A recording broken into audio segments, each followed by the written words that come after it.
Ya, bismillahirrahmanirrahim. Assalamualaikum warahmatullahi wabarakatuh. Teman-teman yang dirahmati Allah Subhanahu wa taala, jumpa lagi di The Arena, program yang dibuat oleh Makassar Mu'allaf Center Indonesia kerjasama dengan Pendeta Abednego Goldian Channel dan juga tentunya Ustadz atau Abang Zuma Zulkifli M. Abbas.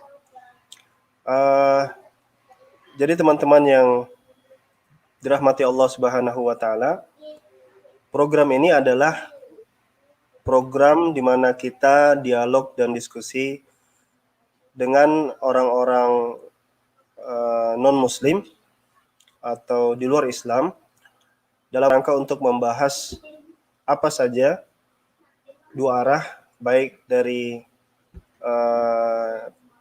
penjelasan mengarah kepada Islam atau sebaliknya keluar kepada agama-agama atau pemahaman-pemahaman yang lain. Jadi acara ini acara yang sangat eksklusif. Insya Allah akan ditayangkan di setiap hari Rabu. Dicatat jamnya jam 1 siang. Ya, jam 1 waktu Indonesia Barat. Dan tentunya insya Allah akan hadir bersama kita beberapa teman-teman yang lain yang akan bergabung ya sedikit lagi.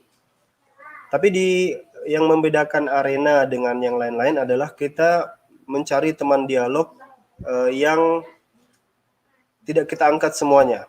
Jadi kita hanya mengangkat atau menaikkan, kita simpan di backstage yang lain, kita cuma naikkan satu saja, di mana yang satu ini bisa berdialog dengan kami.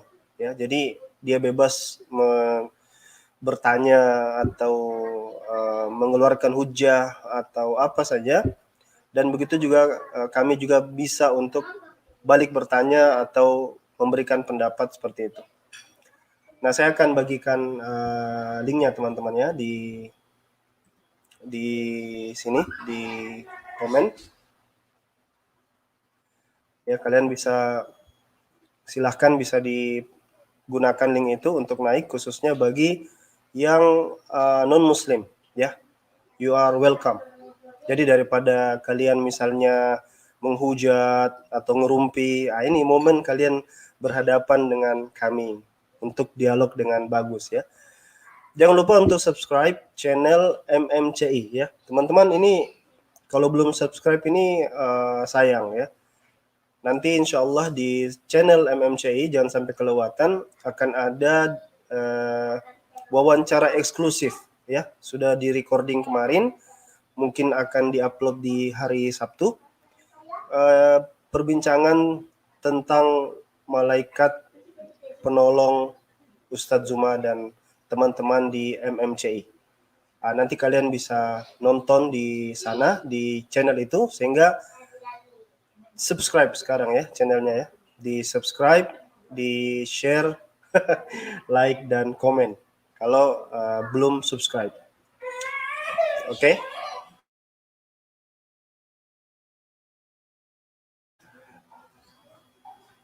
Oke, ini ada Tata di sini, device-nya is not connected. Tolong diperbaiki dulu device-nya. Di sini ada juga Goldian. Goldian, bagaimana situasinya? Alhamdulillah, insya Allah bisa ikut sebentar, Ustadz. Mau cari makan juga. Siap, sambil cari makan bisa ngobrol ya, sambil kita tunggu yang lain ya. Oh iya, sedikit Ustadz. Ya, para sahabat, jangan lupa subscribe channel MMC ya, Makassar Mu'allaf Center Indonesia. Itu link udah ada di deskripsi hamba. Nah, para sahabat juga bisa nonton di channel itu dan membantu channel ini agar terus berkembang. Karena apa, MMC ini merupakan salah satu organisasi yang tentunya di garis terdepan untuk menghalang pemurtatan dan tentunya membentengi akidah umat serta mengayomi para mu'alaf yang baru saja transisi menjadi Islam dan tentunya melakukan pembelajaran tentang Islam dan Kristologi agar para ummah tercerahkan. Para sahabat ya, jangan lupa Kalau nggak subscribe, saya salib terbalik. Tafadhol, Al-Fadhil Ustaz Alwan. Ya, jazakumullah khairal jaza. Jadi teman-teman yang dirahmati Allah Subhanahu wa taala, momen ini sebenarnya momen untuk saudara-saudara kita Kristiani atau ateis atau siapa saja yang kira-kira merasa perlu untuk diskusi dengan kaum muslimin ya. Jadi lebih spesifik untuk mereka yang kira-kira ada pertanyaan atau ada yang ingin didiskusikan, ini adalah arena, ini adalah ringnya di mana kalian bisa datang ya. Dan tentunya di sini di seberang itu kan banyak sederetan orang-orang yang katanya paham, ngerti, seperti siapa yang mengaji robot ini, siapa? Si Sofi ya. Yang Ya, ngajinya Tante Sofiatul. kayak robot ya. Itu bagus nih, diundang ya. Ada yang punya kontaknya, diundang, diajak sini. Daripada di sana bawa PowerPoint, nah di sini kita dialog ya. Jadi silakan untuk datang dan diundang semuanya. Ini ada satu naik TK itu Sebentar Ustaz.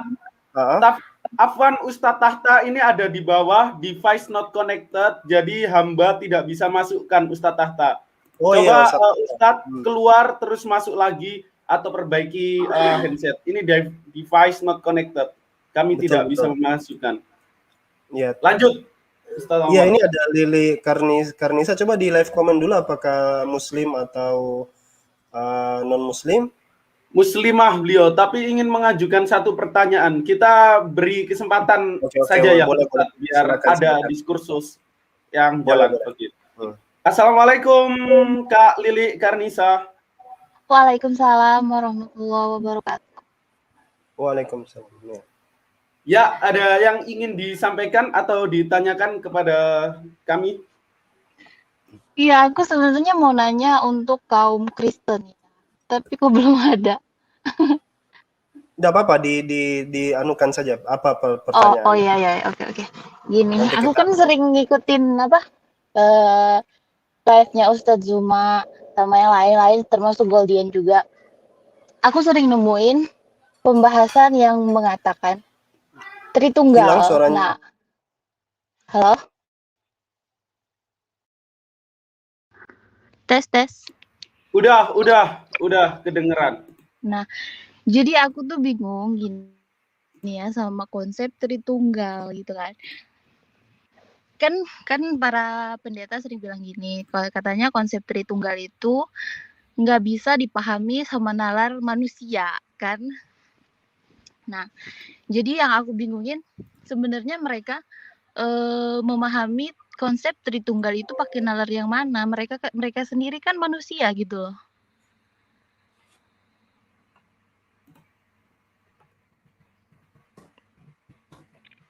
Silakan Ustadz Alwan mungkin jawab. Di bawah juga sudah ada kawan kita. Oh ya, maaf. Mungkin jaringan Ustadz Alwan lagi error ya. Nah, mungkin ku jawab di mana Edward Gibbon itu mantan seorang pastor Katolik yang memparalelkan dirinya menjadi sejarawan itu bilang begini. Menjadi orang Kristen, menjadi orang yang berakal di waktu yang bersamaan itu adalah hal yang mustahil. Jadi itu adalah deklarasi sendiri dari orang Kristen yang dimana dia itu dulunya Kristen yang taat. Ketika dia memulai membuka akalnya dan berpikir dan dia memutuskan bahwa ternyata menjadi Kristen sekaligus menjadi orang berakal itu adalah mustahil. Di satu sisi, Kristen itu mengimani bahwa Yesus itu memiliki dua natur. Ya, 100% manusia, 100% Tuhan. Nah, pertanyaannya, apakah Yesus itu bisa mengimplementasikan dua natur itu di waktu bersamaan? Itu tidak bisa. Contohnya itu ada di peristiwa buah ara ya, di mana kala itu Yesus itu sedang kelaparan. Nah, teman-teman Kristen menganggap bahwa ketika Yesus sedang kelaparan, Yesus itu berada dalam posisi kemanusiaannya. Terus Yesus kelaparan, ingin mencari makan dan menghampiri buah ara itu, lalu berjalan ke buah ara itu. Ternyata kala itu buah ara belum waktunya musim. Jadi Yesus ini di sini lagi lapar, terus ingin menghampiri buah ara dan ingin mendapatkan buah daripada pohon ara itu. akhirnya buah ara itu tidak berbuah. Karena apa? Itu bukan musimnya. Jadi di posisi itu Yesus, katanya teman-teman Kristen, itu sedang dalam posisi kemanusiaan karena dia lapar dan dia tidak tahu musim buah ara. Nah, lalu setelah melakukan hal itu, Yesus ini menyesal dan mengutuk buah ara itu. Lalu terkutuklah buah ara itu dan tidak berbuah. Dan teman-teman Kristen meyakini ini Yesus sedang dalam posisi ketuhanannya. Jadi ketika Yesus lapar, Yesus tidak tahu musim buah ara, itu posisi manusia menurut teman-teman Kristen. Tetapi setelah itu, ketika Yesus setelah mengambil buah ara, lalu Yesus mengutuknya, dan itu Yesus berada dalam posisi ketuhanan. Jadi kalau bersama-sama dalam waktu yang sama menjadi manusia dan Tuhan itu tidak bisa. Sama seperti 100% persegi, 100% lingkaran di waktu yang bersama-sama. Jadi itu sangat irasional atau unlogic.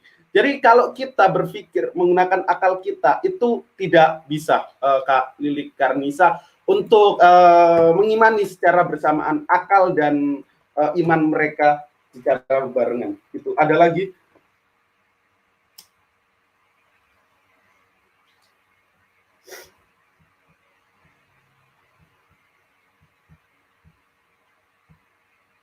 Ya, silakan, Kak.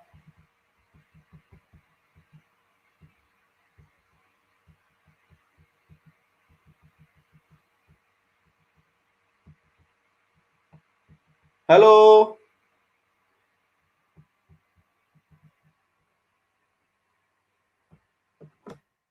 Bentar, saya mau telepon Ustadz Aton. Gimana Kak Lilik, masih di mute itu? Halo? Ya, ada pertanyaan lagi? Nggak ada. Boleh bagi nomor WhatsApp nggak? Aku mau donasi dikit.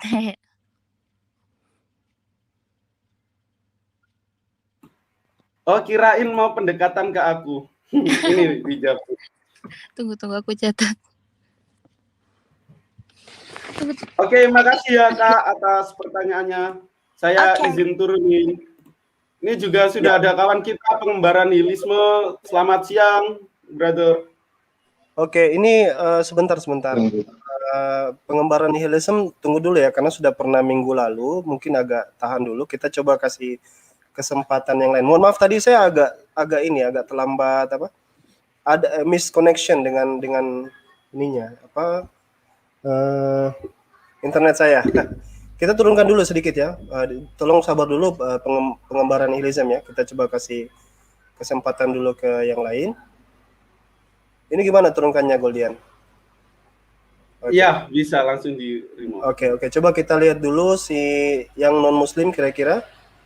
Ada yang non muslim. Assalamualaikum Pak Abu Rohum.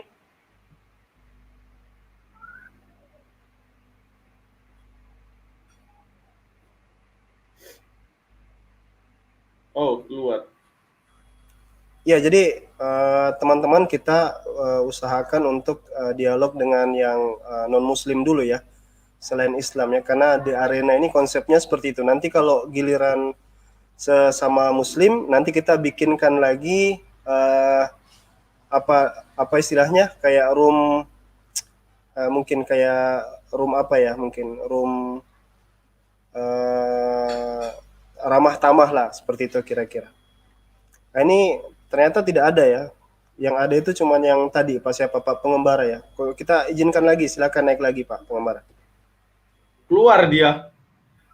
Oke, tidak apa-apa. Kita sambil nunggu lagi. Jadi intinya kita tetap strict di aturan dulu. Jadi saudara-saudaraku yang muslim, ini murni adalah dialog antara kita di sini muslim dengan orang yang di luar daripada Islam yang ingin mungkin bertanya dan berdialog dengan kita dalam berbagai topik ya, kira-kira kurang lebih seperti itu.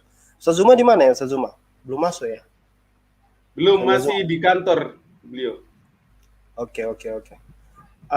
Tadi pertanyaannya apa? Tadi sempat luput tadi. Saya belum dapat. Tadi pertanyaan Lili apa tadi? Jadi gini, Kak Lili bertanya, bagaimana memahami konsep Trinitas dengan akal sehat, kurang lebih gitu. Jadi sudah saya terangkan, saya kutip perkataan Edward Gibbon, dia seorang mantan pastor, terus juga memparalelkan dirinya sebagai seorang sejarawan, pernah mengatakan menjadi seorang Kristen sekaligus menjadi orang yang berakal di waktu yang bersamaan itu adalah hal yang mustahil, begitu. Terus saya terangkan dan menurut Kristen, Yesus memiliki dui natur, yakni manusia dan keilahian, tetapi dui natur itu tidak bisa dilakukan dalam waktu yang bersamaan, ya. Terus saya kasih contoh peristiwa pohon ara, begitu, Ustadz Alwan. Iya, dan memang kalau kita balik ke pertanyaan itu ya, bahwa apakah memang Trinitas itu bisa difahami? Mungkin begitu pertanyaannya kira-kira. Saya pikir pertanyaan itu sudah sering diajukan, bahkan di internal kekristenan sendiri mereka itu mempertanyakan itu gitu. Apakah Trinitas itu bisa difahami? Dan berbagai macam upaya untuk memahamkan orang konsep Trinitas, bahkan mungkin yang menciptakan konsep Trinitas itu sendiri bingung dengan konsep Trinitas itu. Kenapa? Karena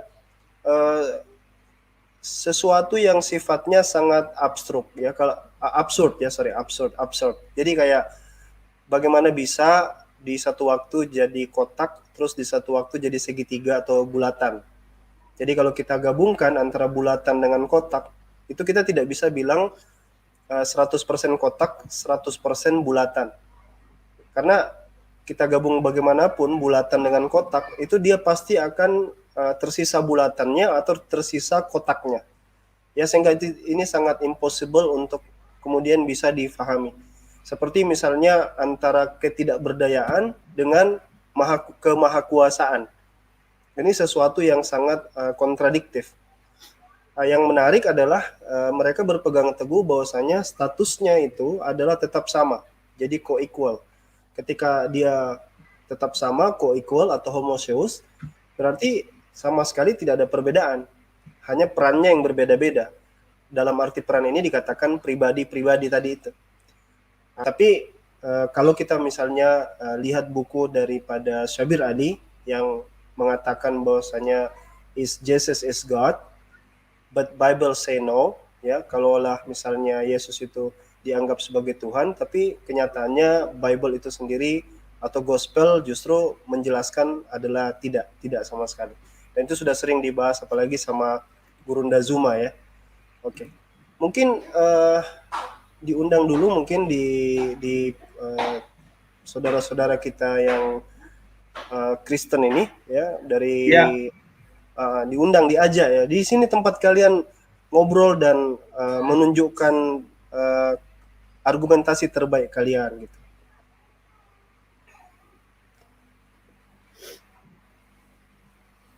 Siap, Ustadz. Oh, ini juga udah ada mualaf cadas ini ya.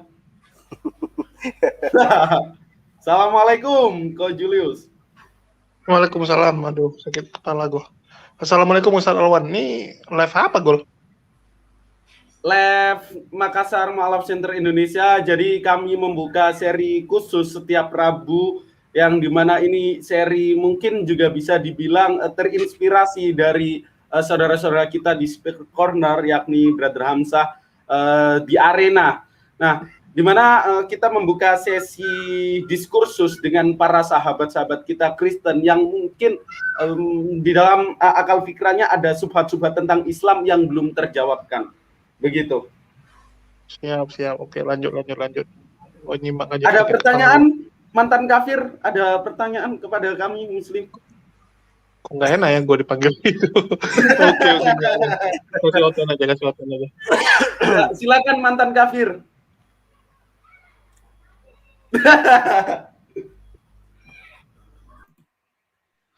Gue cari makan dulu lah, sakit kepala deh tadi. Oke.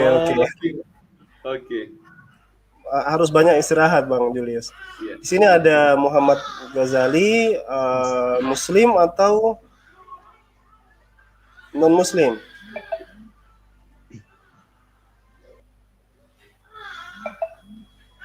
Oke, keluar lagi. Di sini ada Eti Anas, Muslim apa non Muslim? Assalamualaikum. Waalaikumsalam warahmatullahi wabarakatuh. Ya sudah, kita terima yang Muslim dulu ya, sampai ada yang non-muslim yang mungkin mau ngobrol. Silakan, ada yang mau disampaikan? Untuk saat ini hanya nyimak-nyimak aja, soalnya lagi masih sementara di kantor. Oke, mungkin saya izin turunkan dulu. Nah, mungkin Ustadz Alwan saya izin bertanya ya, yang dimana Subhat ini secara masif ditanyakan dan dilontarkan kepada kami umat muslim. Terkhusus si Edis ya, yang saya hitung itu sudah 1506 kali bertanya ini. Nah, tentang tafsir surat At-Tahrim yang ditulis Imam Jalaluddin As-Suyuti, itu gimana pendapat Ustadz Alwan? Iya, jadi ketika kita bicara dengan tafsir surat At-Tahrim, sebelumnya begini ya, kita bicara tentang kajian tafsir, itu Imam Ibnu Taimiyah mengatakan bahwasanya tafsir itu, di dalam kitab tafsir itu kerap kali tidak diadakan seleksi atau takhrij, tidak diadakan seleksi, sehingga yang terjadi adalah di dalam kitab tafsir itu masih ada riwayat-riwayat atau hadis-hadis yang dalam tanda kutip makdzubah, kata Ibnu Taimiyah. Makdzubah itu maknanya dipalsukan atau berdusta, isinya adalah kedustaan. Ada juga hadis ad-dhaifah. Sehingga literatur Islam dan khasanah daripada keilmuan Islam itu tidak bisa serta-merta menerima kecuali hadisnya itu bisa diautentifikasi. Ya, bisa kita terima sebagai jalur yang benar. Nah, banyak hadis, kemarin juga kita sempat diskusi sama Unirifa. Unirifa juga menanyakan tentang adanya satu riwayat di dalam tafsir, kalau saya tidak salah tafsir Al-Qurtubi, di mana di situ tidak ada sanadnya, ya. Jadi tidak memiliki sanad. Nah, itu dulu yang harus difahami tentang tafsir. Nah, merujuk kepada surat At-Tahrim yang seringkali dijadikan sebagai sumber fitnah kepada, ini yang tentang Maria Kitbiyah ya. Iya, betul. Itu yang ada di tafsir Al-Imam Jalaluddin As-Suyuti. Ya, bicara tentang misal hadis, itu At-Tabari itu juga menghimpun seluruh hadis, entah itu dhaif, maudhu, terus hasan, itu juga dihimpun oleh Al-Imam At-Tabari. Lanjut, tafadhol Ustadz. Ya, kita tahu bahwa di surat At-Tahrim itu ayat yang pertama, bahwa Al-Imam Jalaluddin As-Suyuti memberikan tafsir tentang Maria Kitbiyah itu. Dan itu secara masif senantiasa ditanyakan, dan tentunya itu bersumber dari si cepot ya, Christian penipu. Itu Ustadz Alwan.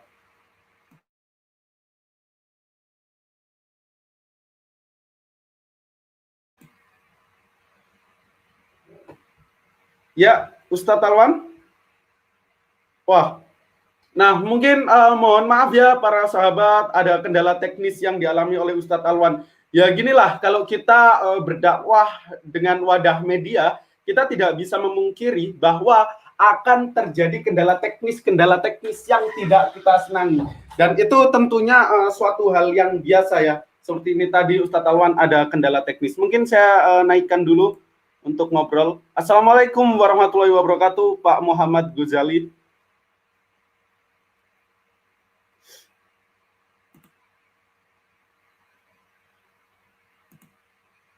Assalamualaikum. Mungkin lagi menjauh dari perangkat ya. Ini saya naikkan dulu Pak Ahmad Asmara. Assalamualaikum warahmatullahi wabarakatuh.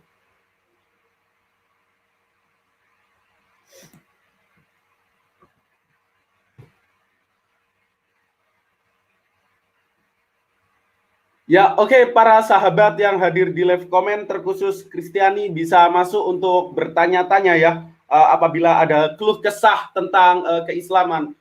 Nah, mungkin juga untuk teman-teman Islam juga bisa bertanya dan masuk ke forum ini, link sudah saya share apabila ada pertanyaan yang belum dijawab atau mungkin masih ada di benak kepala antum semua ya.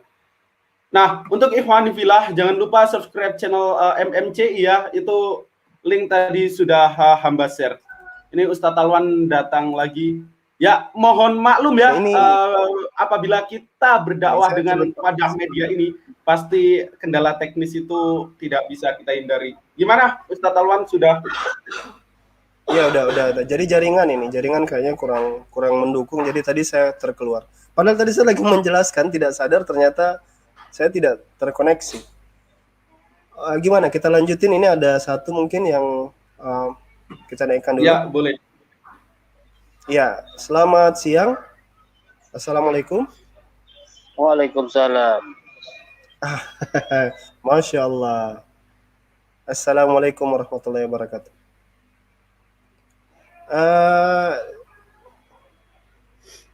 Coba mungkin yang lain ya, yang device-nya not connected, coba nanti diperbaiki koneksinya dulu. Enjoy, happy. Silakan, mungkin ada yang mau disampaikan. Ya, sementara nyimak dulu gitu sambil pengopian. Kira-kira maksudnya ada yang mau sebentar. Mungkin Tapi ini Muslim. ini Pak Enjeli ada keluh kesah, mungkin pertanyaan-pertanyaan yang ada di benak Bapak belum terjawab bisa ditanyakan kepada kami. Insya Allah dengan keminiman ilmu kami akan berusaha menjawab. Tafadhol, Pak. Iya, baru masuk ini. Wah, Oke, kalau gitu. Bung Albert Nego gitu baru bergabung gitu, jadi belum nyimak dari awal. Oke, mohon izin ya, hamba turunkan dulu. Nah, ini juga sudah ada Pastor Al-Ayubi. Assalamualaikum, selamat siang, Pastor. Kok pastor ya? Waalaikumsalam warahmatullahi wabarakatuh, Goldian dan Abang Guru Alwan TV. Kemarin malam Ustadz Alwan dilantik jadi pastor nih, Bang Al-Ayubi. Oh begitu ya? Luar biasa. Oke, kita tahan dulu ini, kita naikkan dulu ini. Ini mungkin non Muslim ini ya. Halo, selamat siang. Halo, assalamualaikum. Waalaikumsalam warahmatullahi. Ini kemana yang non Muslimnya ini ya? Takut kalau udah dengar suara Ustadz Alwan. Aduh, ya Allah. Ya, belum lagi Ustadz Zuma kalau datang. Ya, silakan Bang, dari Bang Kalamur dulu mungkin. Ada yang mau disampaikan. Sambil kita nunggu-nunggu dari luar mungkin ada yang mau naik. Enggak, ini Bang mau tanya aja Bang. Istri termuda Rasul Aisyah ya Bang? Oh sebentar, ini Muslim apa non Muslim? Non Muslim ya? Muslim. Insya Allah Muslim. Insya Allah. Iya. Oke, Aisyah radhiyallahu anha. Nah ya, kan sering saya dengar fitnah-fitnahan dari oten-oten dari Kristen ini, dari sebelang, dari tangga. Katanya Rasul itu apa pedofila ya, sering ngomong begitu. Nah, terus jawaban untuk menghandle subatan itu gimana Bang? Baiknya Bang. Oke, gimana Goldian? Saya langsung tanggapi. Boleh Ustadz Alwan dulu, tafadhol, yang ilmunya. Oke. Di Bismillahirrahmanirrahim. Iya, jadi yang pertama, saudaraku, memang fitnahan kepada agama Islam ini memang bertubi-tubi. Tapi fitnahan itu sebenarnya berulang dari masa ke masa. Tidak pernah bertambah kecuali mengulang dari yang dulu-dulu. Yang pertama adalah kita mesti tahu ya, kalau kita bicara tentang umur Aisyah, saya sendiri sudah di konten saya pernah jelaskan dan saya jabarkan dengan sangat gamblang. Kurang lebih ada 13 dalil yang saya gunakan dan itu bersumber dari hadis sahih Bukhari, hadis sahih Muslim dan juga dari beberapa literatur yang lain. Bahwasanya Aisyah radhiyallahu anha berdasarkan kajian kita secara ilmiah juga sepertinya menunjukkan lebih kuat terjadi di dalam konteks hadis. Jadi satu-satunya hadis yang dipakai untuk menerangkan umur Aisyah itu adalah hadis yang dimana Aisyah sendiri mengatakan bahwasanya dia menikah dengan Nabi. Ada beberapa riwayat, ada yang mengatakan ketika dia berumur 6 tahun, ada yang mengatakan 9 tahun dan seterusnya. Tetapi para ulama ahlul hadis itu menjelaskan dengan sangat gamblang bahwa melihat daripada matan hadisnya itu ada istilah dalam hadis namanya tawahhamu fil qaul. Ya, saya ulangi, tawahhamu fil qaul. Yaitu karena di tawahum itu kayak perkataan yang sulit untuk dipegang, ya. Kenapa? Iya. Karena dalil-dalil yang lain itu menunjukkan hal yang lain. Misalnya begini, Aisyah radhiyallahu anha sebelum ditawari untuk menikah dengan Saudah dan Aisyah, Aisyah sendiri itu sudah dilamar oleh orang lain. Jadi sudah ditunangkan sama orang lain. Sebelum dia menikah dengan Aisyah sebelum dia menikah dengan Muhammad sallallahu alaihi wasallam. Kedua Aisyah itu dikatakan dia itu sudah ada sejak awal keislaman. Ya, jadi kalau kita baca buku-buku sirah nabawiyah, di sana dijelaskan Aisyah itu sudah ada ketika awal-awal kali ayah dan ibunya memeluk Islam. Bahkan Aisyah sendiri mengatakan ayah ibuku itu sering berjumpa dengan Rasulullah di pagi dan di sore hari. Sehingga ketika ayah dan ibunya sering berjumpa di sore hari dan Aisyah pada waktu itu masih anak-anak, maka ketika hijrah, jadi Aisyah ini menikah dengan Rasulullah SAW itu setahun setelah hijrah, maka tidak mungkin umurnya itu di bawah dari 18 tahun. Nah, itu. Makanya dua kajian ini kan, makanya kalau kita nonton Miftah Haikal Hasan ya, Babe, itu kan pernah ditanya dia, Aisyah itu umurnya gini, kata siapa katanya, gitu kan. Jadi kalau misalnya ada yang tanya Bapak seperti itu, suruh dia belajar takhrij hadis dulu. Jadi Islam ini kita itu kitab sucinya Al-Quran. Hadis ini kita ada namanya critical hadis. Jadi dalam istilah ilmu hadis dipelajari di pesantren-pesantren namanya mustalahul hadis. Dipelajari sanad, rijal, matan, riwayat dan lain sebagainya. Ini ilmu khusus ya. Makanya orang yang khusus mempelajari ini disebut dengan ahlul hadis. Jadi kalau saya pribadi ditanya apakah Rasulullah menikah dengan anak umur 6 tahun, 9 tahun, saya katakan tidak. Ya benar. Tidak. Karena begini ya. Ya saya anggap guru semua. Saya izin tambahin ya Ustadz Alwan. Jadi yang dimana Ibunda Aisyah radhiyallahu taala anha itu mengatakan usianya itu ketika dia sudah tua. Jadi ada nanti ilmu kritikal hadis seperti yang tadi disampaikan oleh Ustadz Alwan dan Babe Haikal pun juga menyampaikannya. Itu mungkin. Ya, itu begini, karena yang sering saya dengar dari tetangga ini kan semuanya berdasarkan asumsi. Nah, jadi jawabnya itu ya sering saya jawab juga dengan asumsi.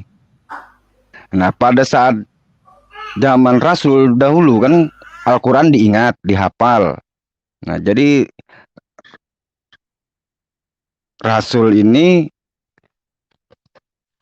menikah, orang-orang tetangga ini mengatakan istri Rasul ini paling muda, segala macam. Halo? Ya, sila lanjut, Pak. Nah, jadi karena mereka menghujat dengan asumsi, jawabnya saya dengan asumsi juga biasanya itu. Jadi saya bilang pada saat itu yang dipakai hafalan. Jadi istri Rasul yang paling muda itu orang-orang zaman dahulu itu paling kuat ingatan. Orang paling muda itu paling kuat ingatannya. Nah, di hadis-hadis juga kan banyak dipakai dari. Halo? Iya, silakan Pak. Kedengaran. Jadi banyak dipakai juga dari Aisyah, saya bilang ya, bukan dari Aisyah juga, yang lainnya ada, karena mereka banyak menghujat melalui asumsi mereka yang sifatnya mengolok-olok, melecehkan. Jadi saya pakai dengan asumsi saya juga. Nah, jadi karena saya juga masih tahap belajar, karena bagi saya guru bukan satu, banyak. Saya perlu guru banyak untuk mencari kebenaran-kebenaran itu. Ya saya juga sering lihat di YouTube, di konten-konten Bang Goldian, Bang Julius, Bang Alwan, Bang Juma yang paling sering saya lihat di, ya saya anggap guru semualah mereka ini. Karena saya juga masih perlu belajar banyak tentang Islam. Jadi tanggapan saya seperti itu, apakah itu salah? Karena kan di Islam kan tidak boleh sembarangan menjawab tanpa ada dalil, tanpa ada. Halo? Iya. Goldian, Ya, tafadhol Ustaz Alwan. mau ditanggapi silakan. Jadi Ya, mungkin kalau dalam perspektif Islam kita insya Allah senantiasa menggunakan dalil sebagai rujukan kita ketika ada pertanyaan yang dilontarkan oleh sahabat kita Kristen ya. Karena Islam itu agama yang paripurna. Allah juga menegaskan di dalam surat Al-Maidah yang dimana para ulama major itu sepakat bahwa ini wahyu terakhir. Kata Allah itu al-yauma akmaltu lakum dinakum wa atmamtu alaikum nikmati wa raditu lakumul Islam madinah. Pada hari ini telah kusempurnakan din bagimu dan telah kucukupkan nikmat bagimu dan telah kuridhoi Islam bagimu. Jadi di frasa pertama sudah dikatakan bahwa Islam ini adalah sempurna, Islam ini adalah paripurna. Apapun pertanyaannya, insya Allah terhimpun di dalam aspek keislaman. Tanya tentang bagaimana cara mengelola uang, Islam ada. Di mana waktu itu ada salah seorang sahabat Rasulullah, yakni Abdurrahman bin Auf, yang dia dulunya itu seorang kafir, terus dikasih tawaran oleh kafir-kafir Quraisy, kamu mau mengikuti Nabi Muhammad atau memilih menjadi kafir dan ku kasih harta sebanyak mungkin, lalu kau bisa memilih istri secantik mungkin. Malah beliau menjawab dia meninggalkan istrinya dan meninggalkan hartanya pula, lalu ikut Nabi SAW berhijrah ke Madinah Al-Munawwarah. Terus itu dikasih ilmu-ilmu tentang manajemen uang, tentang bisnis, dan secara singkat Abdurrahman bin Auf malah menjadi orang terkaya di masa itu dan kapaknya terbuat dari emas. Lalu bertanya tentang keilmuan, Rasulullah itu adalah gudangnya ilmu, dan Ali ibn Abi Thalib itu adalah pembuka bagi keilmuan itu. Dan tentunya ketika kita bertanya hal apapun, insya Allah di aspek keislaman itu ada, dan Islam itu mampu menjawab. Dan itu adalah teokrasi Tuhan yang nyata bagi kita semua. ya, tapi kalau dari saya sendiri berpikir seperti ini ya. Misalnya kayak Bapak kan ditanya dan yakin dia itu asumsi, kemudian dijawab juga dengan asumsi, saya pikir itu bagian daripada usaha. Dan Allah itu menghargai kita, menghargai usaha. Jadi bukan hasil. Usaha itu aja sudah bagus gitu. Bahwa kita tahu itu sebenarnya fitnahan yang tidak berdasar, dan banyak-banyak juga melakukan pendekatan seperti itu. Tapi alangkah baiknya memang sebagaimana dikatakan fas'alu ahla dzikri in kuntum la ta'lamun, tanyalah kepada orang yang jauh lebih paham ya dari ya lebih paham mungkin. Seperti kayak saya sendiri, mungkin kalau saya ada sesuatu yang saya tidak tahu, mungkin saya akan rekomendasikan mungkin ke Goldian atau mungkin ke Nasem Ali dan lain-lain, supaya mereka bisa dapat gambaran paripurna gitu. Karena kadang-kadang kita kan manusia juga terbatas ya. Iya benar. Kita ya. Ada lagi mungkin Pak, atau kita gantian dulu karena ada lagi yang lain ya mungkin ya. Oh ya, silakan dilanjut. Saya turun aja menyimak. Ya. Kita turunkan lagi. Ya. Jadi memang teman-teman di sini kita harus antri ya, satu-satu kita naikin satu-satu biar ada giliran gitu. Semua dapat giliran. Ini ada Saladin. Ini Al-Fatih ya. Assalamualaikum warahmatullahi wabarakatuh. Waalaikumsalam warahmatullahi wabarakatuh. Konsep ini suaranya kedengeran nggak? Bagus kedengaran kok. Baik Ustaz. Ini kebetulan judulnya apa ya? Sangat kalau saya lihat tadi di YouTube itu kan tentang apa? The Arena ya, Zuma dan kawan-kawan. Nah ini topik untuk lebih spesifiknya apa yang mau dibahas Pak? Ya jadi sebenarnya itu begini nih planning awalnya. Jadi Ustadz Zuma dan kami ini sebagai ya penggembira lah bahasanya. Jadi tokoh sentralnya itu Ustadz Zuma, di mana kita buka ring debat di sini. Jadi siapa saja dari pihak Kristen atau pihak dari mana saja yang ada sedikit keraguan tentang Islam atau ingin dia tanyakan tentang Islam, nah di sini ringnya gitu. Jadi kita kalau biasanya kan orang harus atur schedule, atur waktu. Kalau ini kita tidak, kita anggap seperti debat singkat aja, diskusi singkat, di mana nanti kita tanggapi gitu, yang Muslim kita tanggapi. Kalau bisa berpanjang-panjang, kita gitu aja sih sebenarnya konsepnya. Jadi kita sedikit banyak mengikuti konsep The Arena yang dilakukan oleh IF Dakwah ya, Goldian ya. Apa IF Dakwah kalau Ya, nggak salah. IF Dakwah. Ya, seperti itu, Akhi Saladin. Mumpung karena belum ada ini yang Muslim, yang jelas kalau mereka ada kita dahulukan gitu. Mungkin ada yang mau dikasih apa ilmu begitu, dibagi ilmunya atau apa, silakan. Saya cuma pengen nanggapin aja Ustaz mengenai tadi kan Ustaz sempat sindir yang namanya istilah apa takhrij hadis. Ya sebenarnya kalau mau dibawa ke perbuatan, ya kalau buatnya istilahnya nggak pakai waktu atau betul usir lah bisa dibilang, itu agak susah ya kalau kita dialog sama mereka. Kenapa? Karena mereka nggak punya yang seperti itu gitu. Kita kan takhrij hadis itu berarti kita mengkritik sanad, mengkritik kesahihan gitu kan, apa matan, sanad, sama satu lagi rawinya kita kritik gitu kan. Nah kalau di mereka itu kan nggak ada, mereka cuma punya yang namanya matan, sanadnya nggak ada, rawinya ada yang nggak ada, atau bahkan nggak ada semuanya gitu. Jadi kalau kita mau bahas tentang takhrij hadis sama mereka itu mungkin agak susah karena nggak ada bandingannya di literasi mereka. Mungkin itu aja sih. Sama kalau mengenai yang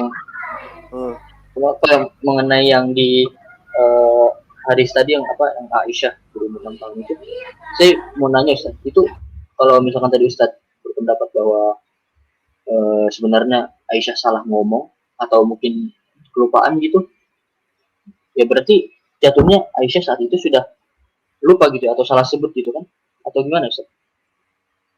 Iya, pengertian tawahamu fil qaul sendiri itu sebenarnya lebih mengkritisi matannya gitu. Jadi isi matan itu tidak dikomparasi dengan isi matan-matan yang lain, tidak berkesesuaian itu, makanya kemudian dianggap sebagai tawahamu fil qaul. Kemungkinan ada jatuh ke, ya kalau tadi Goldian tadi katakan mungkin faktor umur, karena kalau kita lihat riwayatnya salah satu sumbernya itu adalah umurnya sangat selisih jauh. Jadi kemungkinan Aisyah ketika menyampaikan itu ketika berumur sudah agak tua. Nah, seperti itu kira-kira mungkin. Tapi menarik yang antum sampaikan tadi itu, bahwasanya kekayaan daripada takhrij hadis atau kita katakan sebagai critical tekstual itu mereka memang tidak punya gitu. Sehingga tidak berhenti di situ, bahkan untuk pembuatan gospel mereka atau Bible mereka sendiri itu mereka tidak pilah-pilah. Ambil contoh misalnya gospel yang mereka miliki dari tahun 300 ya 85 325 Masehi sampai di abad ke ribuan tahun berikutnya, itu mereka mengambil berdasarkan manuskrip yang kurang lebih bisa dikatakan manuskrip yang terlalu tua. Artinya tidak yang terbaik begitu. Jadi yang manuskrip yang ditulis 1000 tahun lebih setelah Yesus gitu. Misalnya kalau kita di sini kan, misalnya ada buku yang ditulis di tahun 2021, tapi dia bercerita tentang kejadian 100 tahun sebelumnya, taruhlah di era kemerdekaan. Tentu buku sejarah ini agak kita ragukan. Kenapa? Karena posisinya itu tadi kan, dia ditulisnya kapan gitu.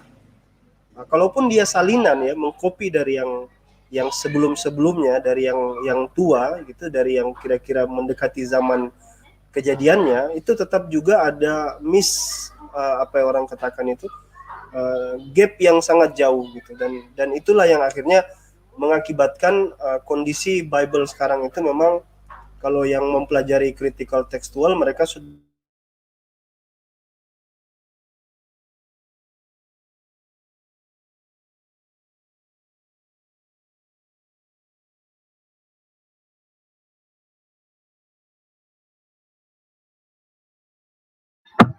Halo Ustaz, ini terputus atau bagaimana ya, kok saya nggak dengar suara Ustaz?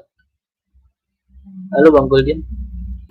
Ya, Gimana? Ada lagi Bang Saladin? Oh, sama mau nanya satu lagi, kan tadi Ustadz Alwan menyindir masalah kritik tekstual gitu. Nah, itu saya mau nanya, itu teks Masorah pas diteliti ya, itu kira-kira ditulisnya abad berapa, Bang? Kalau mungkin Bang Guldan ingat. Kalau teks Masorah itu diselesaikan abad ke-6 sampai abad ke-9. Itu Masehi, itu sudah Masehi. Masehi. Loh, berarti setelah Nabi Muhammad itu ditulisnya. Iya, malah lebih dulu Al-Quran dibandingkan teks Masorah. Nah, itu apa bisa dipercaya, Bang? Udah ribuan tahun gitu setelah Nabi Musa wafat. Kan itu hasil daripada penyalinan. Mereka tidak hanya punya teks Masorah saja, tetapi mereka juga punya Alipu Codex, terus Septuaginta. Tetapi kalau yang dipakai oleh majority Yahudi sekarang yaitu teks Masorah yang baru selesai sekitar abad 6 sampai abad ke-9 gitu. Oke. Terus kalau misalkan kita merujuk ke perjanjian baru, nah itu kodeks tertua itu kan apa, Vatikanus sama apa, Sinaiticus ya. Nah, Itu kodeks New Testament, kodeks New Testament, perjanjian baru, bukan perjanjian lama. Iya, maksud tadi saya merujuk ke perjanjian baru sekarang. Itu kira-kira ditulis abad berapa, Bang? Kurang lebih abad keempat. Abad ke-3 menjelang ke-4 lah, ke-4 Iya. bisa dikatakan. Nah, sama pertanyaan terakhir lah. Kalau misalkan kodeks Sinaiticus, kebetulan saya tahu lah cara mengaksesnya ada di internet. Nah, kalau di kodeks Vatikanus itu, kalau nggak tahu website-nya di mana ya, Bang? Ada juga, ada. Namanya kalau nggak salah Vyclif ya mungkin ya, kalau nggak salah ya. Diketik aja di Google situ Codex Vaticanus Library, ada itu bisa kita lihat. Di Codex Vaticanus itulah yang kata Goldian ada penulis yang marah-marah itu kan di Ibrani ya. Itu kan sih. Ya, di Ibrani ya, yang si penulisnya marah, orang bodoh, jangan kamu rubah-rubah gitu ya, kurang lebih seperti itu. Ya, yang tinggalkan saja yang lama begitu kan, kurang lebih. Iya, tinggalkan saja tulisan yang lama, betul sekali ya. Mumtaz, ini ada satu dulu, mudah-mudahan ini non Muslim, kita izinkan naik dulu ya. Oh, iya, nah ini link buat mungkin mereka. Itu aja sih yang mau saya tanyain. Oke. Kalau itu bukan juga nggak masalah. Oke, ini mudah-mudahan ini dari namanya mungkin dia non Muslim ya. Kita coba. Halo, selamat siang. Mic-nya tolong di unmute dulu. Mic-nya di unmute.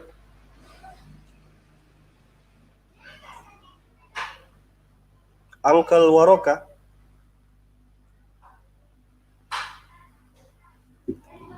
Mic-nya please, mic-nya tolong dibuka dulu mic-nya.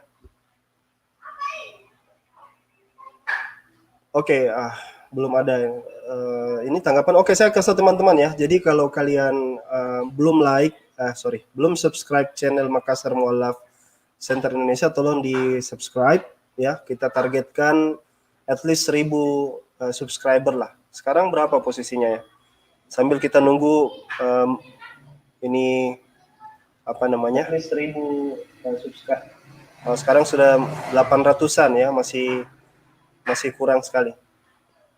Uncle Waroka, coba mic-nya ini serius mau ngobrol apa tidak? Mic-nya coba Oke, sepertinya nggak ada ini ya. Mungkin masalah di mic-nya atau memang tidak berani membuka mic-nya. Coba kita lihat yang lain dulu.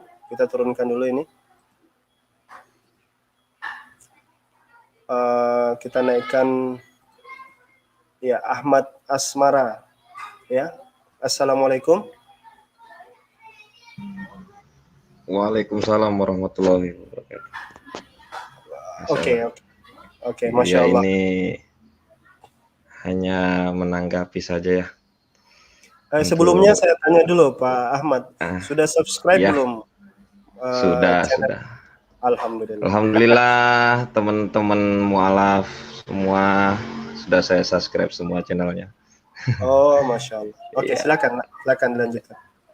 Iya, ini kan saya juga sebenarnya saya sedang mencari ini ya, ilmu juga sih di sini itu, karena ada beberapa rekan saya juga yang sering saya ajak diskusi mengenai kekristenan ya. Ya, yang ingin saya sampaikan di sini mungkin banyak dari diskusi saya itu apa namanya ya, ketika kita menceritakan tentang Trinitas dari Yesus itu sendiri kan, dari pihak Islam kita ini kan banyak kita menyinggung dalam artian ini tauhid asma wa sifat gitu kan. Jadi khawatirnya dari teman-teman kaum muslimin ini bisa apa namanya ya, terpengaruh gitu. Artinya kurang begitu paham mengenai nama-nama dan sifat-sifat Allah. Ketika Allah itu kan punya nama, dan nama-nama Allah itu tak terhitung lah nilai apa namanya banyaknya semana gitu. Yang kita tahu ada nama-nama Allah yang 99 yang diantaranya di dalam Al-Quran. Itu bukan berarti nama Allah itu hanya itu gitu, yang dijelaskan oleh Syekh Utsaimin rahimahullah gitu.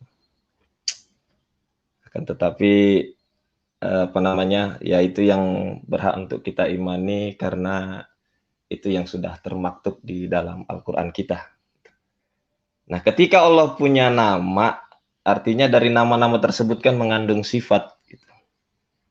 Allah punya sifat kalam, yang itu di dalam Al-Quran dijelaskan. Wa qalamallahu Musa taklima, Allah berbicara kepada Musa gitu. Ketika teman-teman dari kalangan Kristiani ini mengatakan kalam Allah itu berubah menjadi makhluk, ini kan kacau gitu ya. Laisa kamitslihi syai'un wa huwas samiul basir. Allah tidak serupa dengan sesuatu apapun. Dialah Allah yang maha mendengar, lagi maha melihat. Ya itu aja sih, ketika kita banyak berdiskusi masalah ini tuh mungkin dari teman-teman apa namanya, dari teman-teman ini yang bikin live ini, dari Ustadz Zuma, coba nanti kita bikin kajian khusus gitu, kita membahas tentang nama-nama dan sifat Allah. Kayaknya karena dari diskusi yang sudah saya banyak tonton itu, umat-umat Kristiani ini kita hanya berputar-putar di situ-situ aja gitu ya. Ya itu aja sih mungkin dari saya. Wassalamualaikum warahmatullahi wabarakatuh.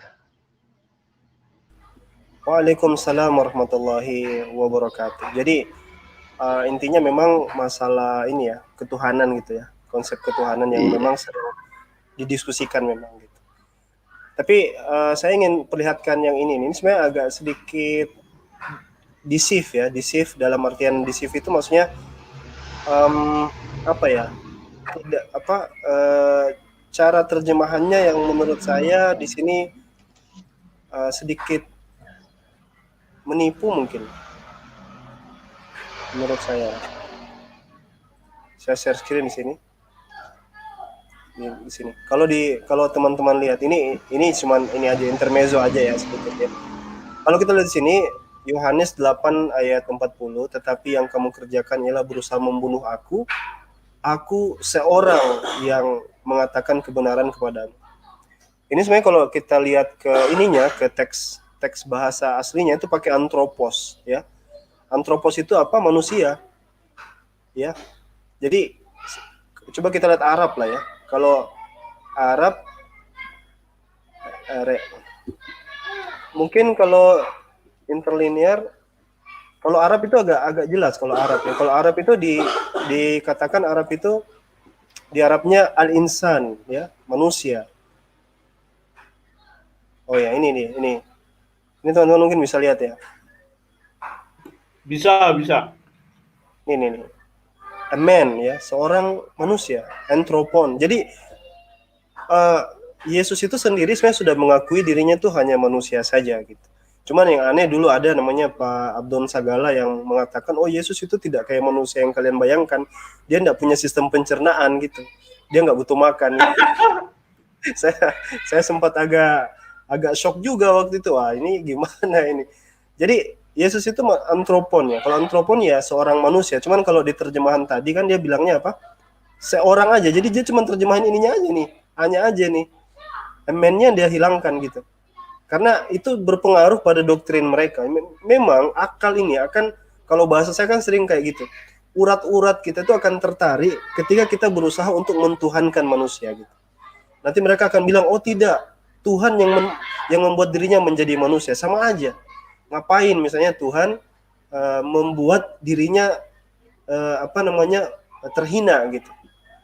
Dan di perjanjian lama juga sudah diterangkan Tuhan itu nggak mungkin bakal mau menjadi manusia, karena sifat kultur manusia ini ya, kalau di dalam surat di dalam Al-Quran itu kan dijelaskan sifat manusia itu senang dengan harta ya. Kemudian tidak mensyukuri harta ya, suka tidak bersyukur.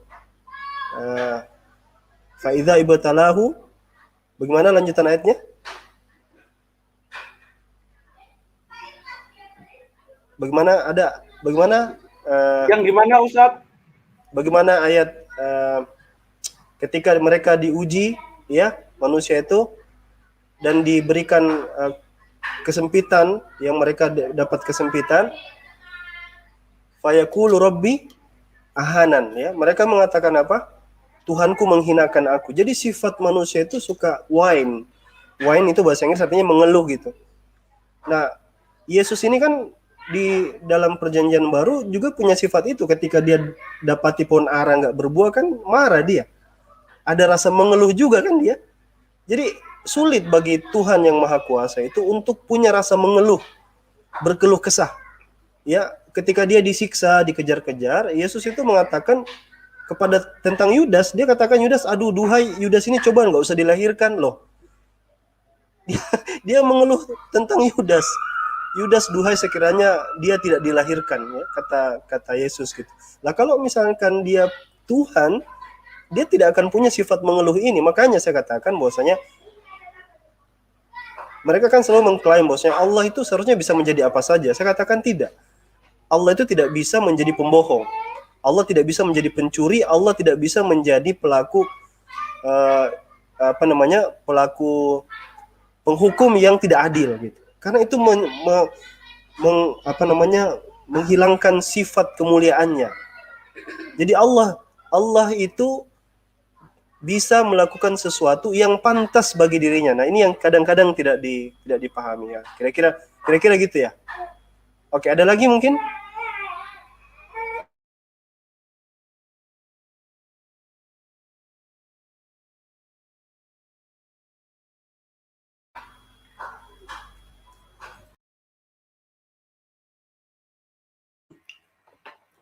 Oh iya, Ustadz Alwan keputus ini aku naikin rekan-rekan dulu ya. Assalamualaikum, Bang Al-Ayubi.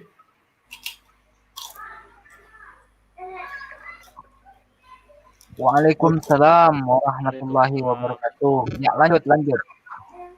Ya, silakan dulu Bang Al-Ayubi. Mungkin ada yang mau ditanggapi. Mohon maaf tadi saya kehilang lagi ya, kepental lagi.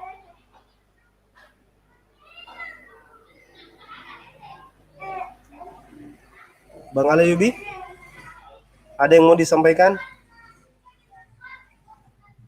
Ya, lanjut Bang Guru. Belum rusuh Guru. Belum rusuh. Kalau sudah rusuh. Oke, kita naikkan yang rusuh kalau gitu. Ini mudah-mudahan mau bicara lagi nih. Ini uncle ini. Coba di YouTube-nya dimatikan dulu YouTube-nya. YouTube-nya dimatikan, lalu mic-nya dibuka. Uncle Waroka, YouTube-nya dimatikan, lalu mic-nya dibuka.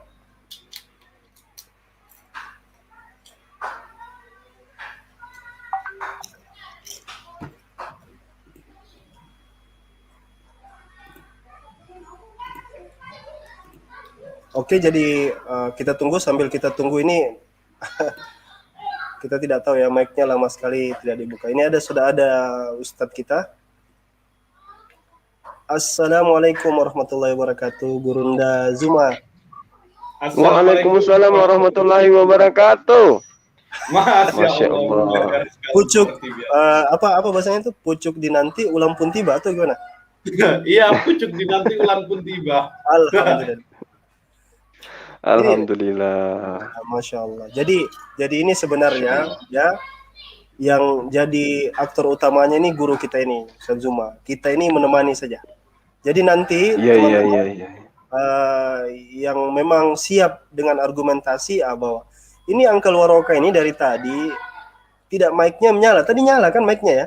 Semua lihat ya, semua saksi ya. Terus tiba-tiba dia matikan. Ada masalah Ada apa? masalah kah?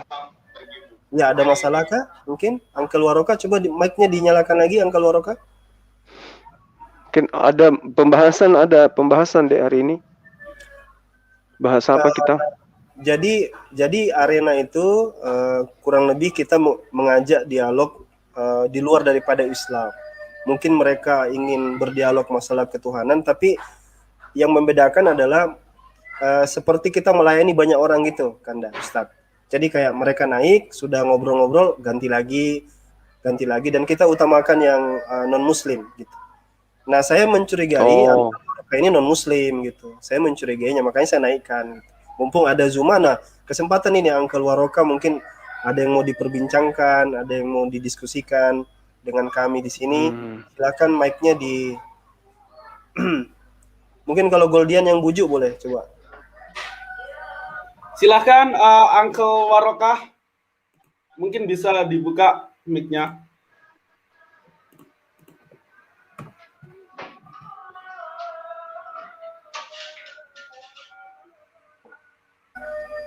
Oke, sepertinya kita turunkan saja dulu. Ya. Oke, saya mau bertanya saja sama Ustaz Zuma ini. Saya tadi pagi itu sempat mendengarkan sambil kita nunggu ini ya dari pihak non Muslim yang mau masuk. Pagi tadi itu saya melihat penjabaran antum itu, Kanda, tentang kok kalau misalkan firman itu menjadi manusia, kok butuh waktu yang lama? Sementara menciptakan matahari langsung jadi. Di Kejadian kan begitu. Menciptakan bahkan tidak perlu pakai proses. Bahkan menyalahi proses. Misalnya tanaman bisa tumbuh tanpa cahaya misalnya. Tapi kenapa mencermati firman menjadi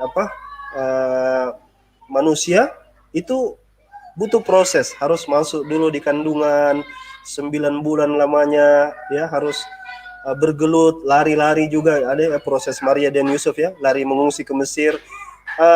Bisa di ini kan Kanda, dijabarkan sambil kita nunggu ini biar ilmunya tersalurkan. Silakan Kanda.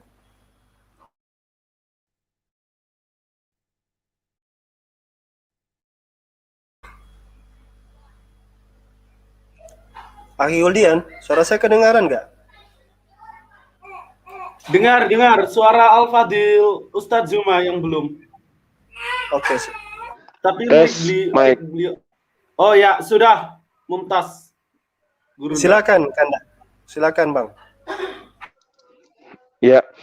Jadi kan sahabat Kristen itu selalu mengatakan bahwa Yesus itu adalah firman berdasarkan Yohanes 1 ayat 1.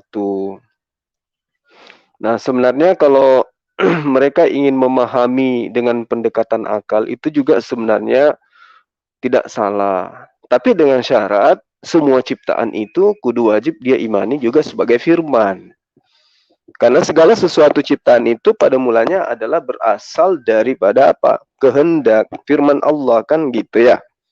Nah, layaknya misalnya ketika kita merujuk kepada Yesaya 55 ayat 11. Demikianlah firmanku yang keluar dari mulutku, ia tidak akan kembali kepadaku dengan sia-sia. Tetapi firmanku ini akan melaksanakan apa yang ku kehendaki dan akan berhasil dalam apa yang ku perintahkan kepadanya. Artinya apa? Kalau kita melihat dari proses penciptaan matahari berdasarkan kitabnya sahabat Kristen, jadilah terang, kan tidak ada proses di situ. Seketika dikatakan, maka jadilah terang. Ya, jadilah gelap, maka seketika jadilah gelap. Kan itu yang terjadi berdasarkan data yang ada di dalam kitab Kejadian. Nah, bagaimana dengan Yesus? Apakah ada perintah jadilah Yesus? Kan tidak ada perintah itu. Yang ada malah kita disajikan Lukas 1, Matius 1, bagaimana kronologisnya malaikat Jibril datang kepada Maria untuk menyampaikan kemudian proses firman kehendak Allah agar supaya seorang perawan bernama Maria ini melahirkan, mengandung dan melahirkan manusia bernama Yesus. Nah, itu alurnya itu begitu. Firman Allah diantarkan Gabriel, Gabriel menyampaikan kepada Maria, Maria ragu-ragu, lalu kemudian terjadi 9 bulan hamil dia, lahir Yesus. Nah, lalu bagaimana dengan pada mulanya adalah firman? Berarti yang pada mulanya adalah firman itu adalah kalamnya Allah, kehendaknya Allah, idenya Allah, kemauannya Allah. Pada mulanya adalah firman, firman itu bersama-sama dengan Allah, firman itu adalah Allah. Berarti yang dimaksud di sini adalah kalamnya, kehendak Allah, sifatnya Allah melekat pada diri Allah bersama-sama dengan Allah, dan sifatnya itu adalah Allah itu sendiri. Apa buktinya? Kita lihat di dalam Yohanes 1 ayat 14. Dan firman itu telah menjadi manusia. Artinya kehendak Allah ya yang merupakan penyampaian Gabriel kepada Maria itu betul-betul tercipta menjadi sosok manusia. Yang salah kemudian adalah persepsinya sahabat Kristen. Seakan-akan Allah yang adalah sang pemilik firman yang unyuk-unyuk berubah menjadi manusia. Di situ kelirunya. Ternyata kalau kita menggunakan data dan akal sehat, yang menjadi manusia itu adalah keinginan Allah, kehendak Allah. Apa kehendaknya? Menginginkan Maria tanpa suami hamil dan melahirkan manusia. Dan itu terjadi. Maka tergenapilah apa yang kemudian tertulis di dalam Yesaya 55 ayat 11 itu. Tidak ada yang salah. Yang salah adalah orang-orang yang mengimani bahwa Allah nusul menjadi manusia. Itu salahnya di situ. Tapi kalau dibilang kehendak Allah sehingga menjadi manusia, nggak ada yang keliru. Kehendak Allah sehingga menjadi matahari, nggak ada yang keliru. Pada mulanya Allah itu bersama-sama dengan kalamnya, nggak ada yang salah. Kalamnya itu, sifatnya itu adalah Allah itu sendiri, tidak ada yang salah. Tapi ketika dikatakan Allah nuzul, turun ke bumi menjadi manusia, disitulah pagannya. Begitu sementara, Adinda. Terima kasih. Halo? Suara saya kedengaran? Jangan-jangan dari tadi saya ngomong sendiri ini. Kedengaran. Oh, Masya Allah. Artinya butuh proses, yang satu tidak butuh proses ya. Betul, butuh proses. Kejadiannya sangat-sangat ini loh, Dinda, sangat-sangat jelas loh di dalam kitabnya sahabat Kristen itu kita lihat di Lukas 1 misalnya ya di ayat 26. Dalam bulan yang ke-6, Allah menyuruh malaikat Gabriel pergi ke sebuah kota di Galilea bernama Nazaret. Pergi. Ini juga butuh dari tempat beranjaknya malaikat diperintah, butuh waktu menuju sampai ke bumi bertemu dengan Maria. Sampai di Maria terjadi perbincangan, tidak begitu saja. Setelah terjadi perbincangan, kemudian dia ditiupkan roh ke dalam rahimnya, kemudian ada benih, kemudian menjadi janin, kemudian menjadi bayi, kemudian menjadi anak orok dan seterusnya. Ada proses. Makanya kalau sahabat Kristen itu ditanyai, sejak kapan manusia Yesus itu menjadi Tuhan? Apakah pada usia 30 tahun sampai seterusnya, atau mulai dari sejak dia dalam kandungan? Mereka akan bingung di situ. Kenapa? Karena sebenarnya yang mereka jajakan ini adalah permainan lidah, permainan silat lidah gitu loh. Kalau kita lengah, kita bisa terprovokasi untuk menyembah kepada Yesus. Tapi kalau kita jeli, kita kritis terhadap kitabnya, kita tidak akan pernah bisa. Karena kenapa? Nyata disajikan kitabnya, bahasa Indonesia, siapapun bisa membaca, orang awam pun bisa mengerti bahwa Yesus itu adalah manusia yang dilahirkan atas kehendak Tuhan. Siapa yang memerintahkan Gabriel datang kepada Maria? Allah. Siapa yang memerintahkan Gabriel menyampaikan berita bahwa Maria akan hamil? Allah. Siapa yang kemudian menginstruksikan hamillah Maria? Allah. Siapa yang mau agar manusia itu lahir bernama Yesus dalam proses kehamilan seorang perawan bernama Maria? Allah. Berarti apapun yang terjadi, benar apa yang diterangkan kemudian Yesus dalam Yohanes 14, aku datang bukan atas kehendakku sendiri. Artinya bahwa ketika Allah menghendaki Gabriel datang kepada Maria untuk menyampaikan kehamilannya, Allah tidak pernah konfirmasi dulu kepada Yesus. Yesus, aku ingin memerintahkan kepada Gabriel agar dia nyatakan kepada Maria bahwa kamu akan tercipta menjadi manusia. Nggak pernah. Layaknya saya sebelum tercipta menjadi seorang laki-laki ganteng, ya, itu tidak pernah sebelumnya Allah konfirmasi ke saya. Salam. Suma, saya pingin kamu itu lahir jadi laki-laki dari seorang rahim bernama ini di kota Makassar. Nggak pernah, seketika langsung jadi, plak, nangis dia. Begitu juga sembahan teman-teman di sebelah. Begitu Adinda. Suara saya masih kedengaran? Oke, di sini ada yang mau naik tapi device-nya itu tidak terkoneksi. Jadi ini ruang ya teman-teman untuk kalian misalnya melepaskan unek-uneknya gitu. Daripada ngerumpi misalnya di channel yang lain ya, tidak terlepas syahwat diskusinya. Nah, di sini tempatnya gitu. Di sini. Oke, yang masuk di dalam pemikiran kita itu kan ya kan, kalau tadi dijelaskan sama Bang Zulma itu bahwa harusnya kalau misalkan dia itu betul-betul firman, sejak kapan dia itu firman itu dia menjadi manusia gitu kan? Apakah atau di saat dia lahir atau ketika dia besar? Nah, ini tentu sulit diterangkan. Kenapa? Karena terdistorsi ya pemikiran kita itu. Kalau misalnya dia menjadi di masa dia menjadi bayi, ada konsekuensinya. Kalau dia di dalam perut dia sudah menjadi firman, ada konsekuensinya. Nah, mungkin bisa diterangkan Kanda konsekuensinya apa gitu. Nah, itu dia. Artinya kan gini, Adinda, ya. Dan firman itu telah menjadi Zuma misalnya, ya kan? Artinya ada objek yang kemudian berinkarnasi menjadi Zuma, kan gitu ya. Nah, ketika objek ini adalah pribadi lain, kemudian berubah menjadi pribadi lain, ini kan ada perubahan gitu. Ada perubahan. Sehingga ketika dikatakan bahwa firman itu adalah kalam, dan kalam itu adalah Tuhan itu sendiri, berarti ketika Tuhan itu telah menjadi manusia, bahasa apa lagi yang ingin kita katakan bahwa Tuhan itu masih ada gitu loh. Tuhan telah menjadi manusia, artinya hakikat ketuhanan sudah berubah menjadi hakikat manusia. Nah, akal mana yang mau menerima ada manusia mengandung Tuhan? Coba. Artinya Tuhan yang tadinya maha kuasa pensiun. Karena dia menjadi janin. Menjadi embrio dia. Menjadi sesuatu yang berproses dari tidak ada menjadi ada. Nah, itu sifat yang tidak disifati oleh Tuhan. Tuhan itu ada tanpa awal dan ada tanpa akhir. Itu Tuhan yang benar. Nah, konsekuensinya ketika ada Tuhan yang nuzul ke dalam perut manusia, hilang sudah kuasanya. Hilang sudah kemahasuciannya, hilang sudah kemahadahsyatannya, dan itu tidak dikodrati kodrat Tuhan. Karena itulah kemudian orang yang sehat akal tidak akan mau menghinakan dirinya, merendahkan dirinya, menuhankan sesamanya manusia. Karena fakta kita lihat, data yang ada, ya, sembahan teman-teman Kristen itu anak manusia, sehingga oknum ini pun mengaku dirinya adalah sebagai anak manusia, tidak lebih. Coba kita lihat.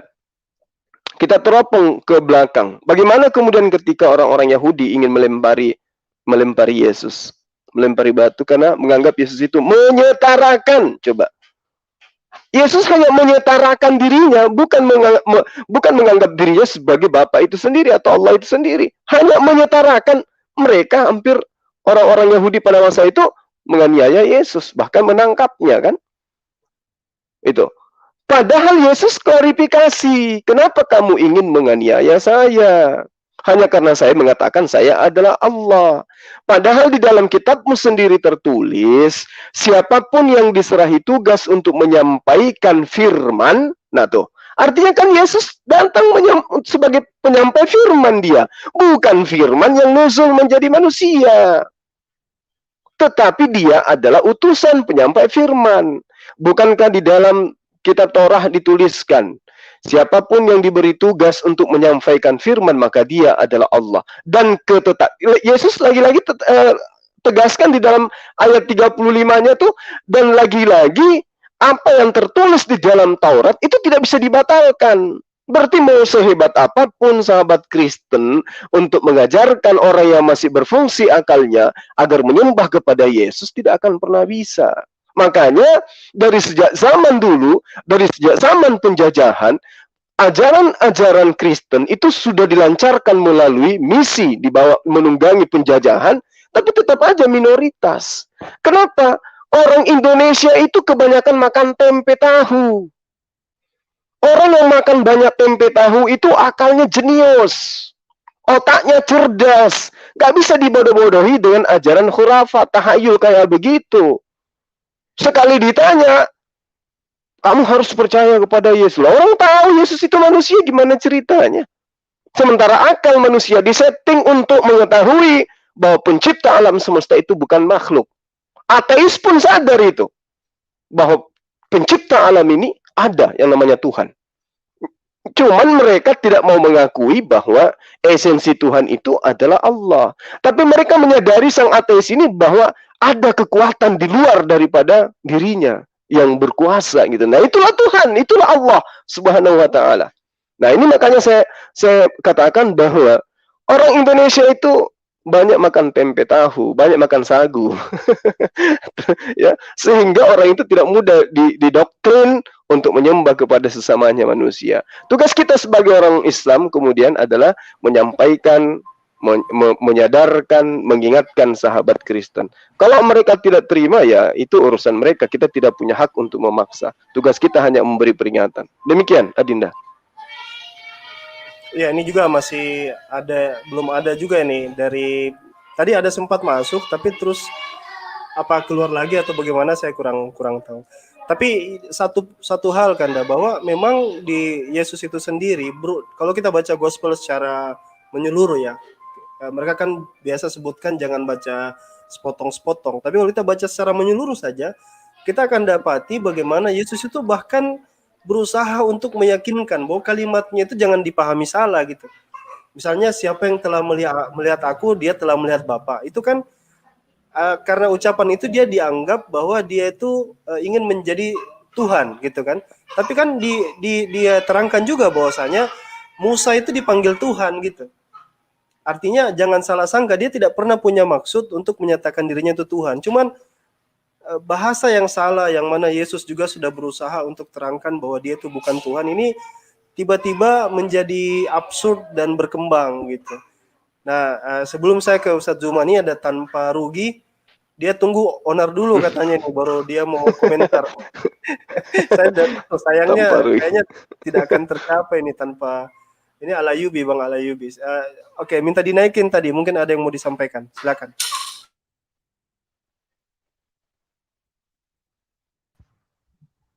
Assalamualaikum warahmatullahi wabarakatuh. Abang Zuma, abang guruku, gimana kabar ini? Waalaikumsalam warahmatullahi wabarakatuh. Ini Bang Yusuf ya? Loh. Al-Ayubi. Iya. Oh iya, suaranya mirip. Iya, mirip. Alhamdulillah baik Bang. Antum sehat kan? Alhamdulillah. Begini Bang Zuma. Kalau Bang Zuma masih ingat, sekitar 3 bulan yang lalu sempat ada perdebatan ya di roomnya HMC, yang mana di situ ada saya juga, ada Bang Zuma, dan juga ada Bang Sijabat. Ya, kalau nggak salah ada Bang Sijabat. Nah, Bang Sijabat ini memberikan statement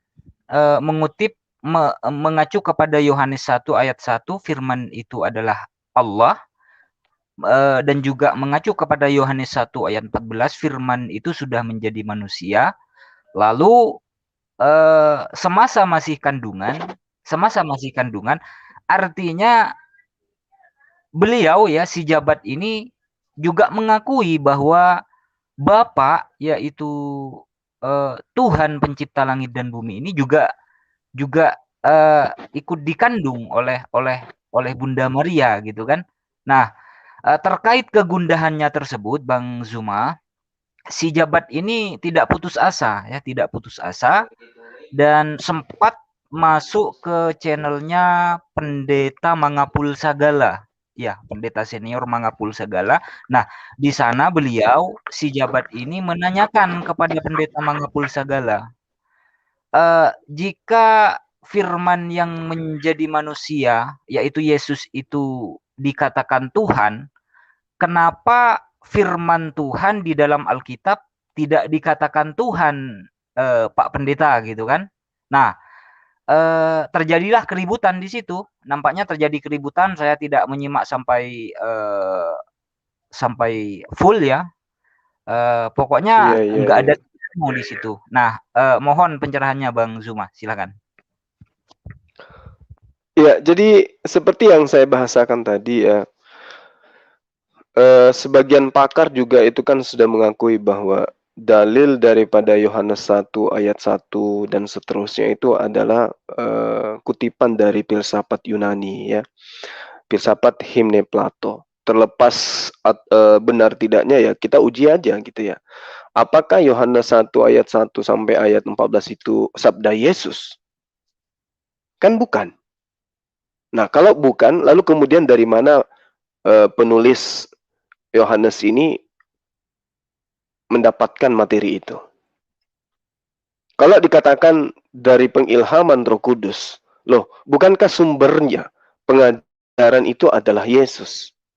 Segala firman yang engkau berikan kepada aku telah kusampaikan kepada mereka. Artinya Yesus di sini berlaku sebagai narasumber. Lalu kemudian, kenapa sahabat Kristen menyembah Yesus? Kan ceritanya mereka mengatakan Yesus itulah jalan, keselamatan dan hidup. Tidak ada yang sampai kepada Bapa tanpa melalui Yesus. Lah ini dari mana Yohanes ini dapatkan materi? Ternyata bukan dari Yesus. Kalau dikatakan dari Roh Kudus, ya kapan-kapannya kemudian Roh Kudus itu menyatakan hal seperti itu. Dalam arti kata, kalau itu pernyataan dari Roh Kudus, berarti pernyataan ini juga akan dikutip oleh penulis yang lain.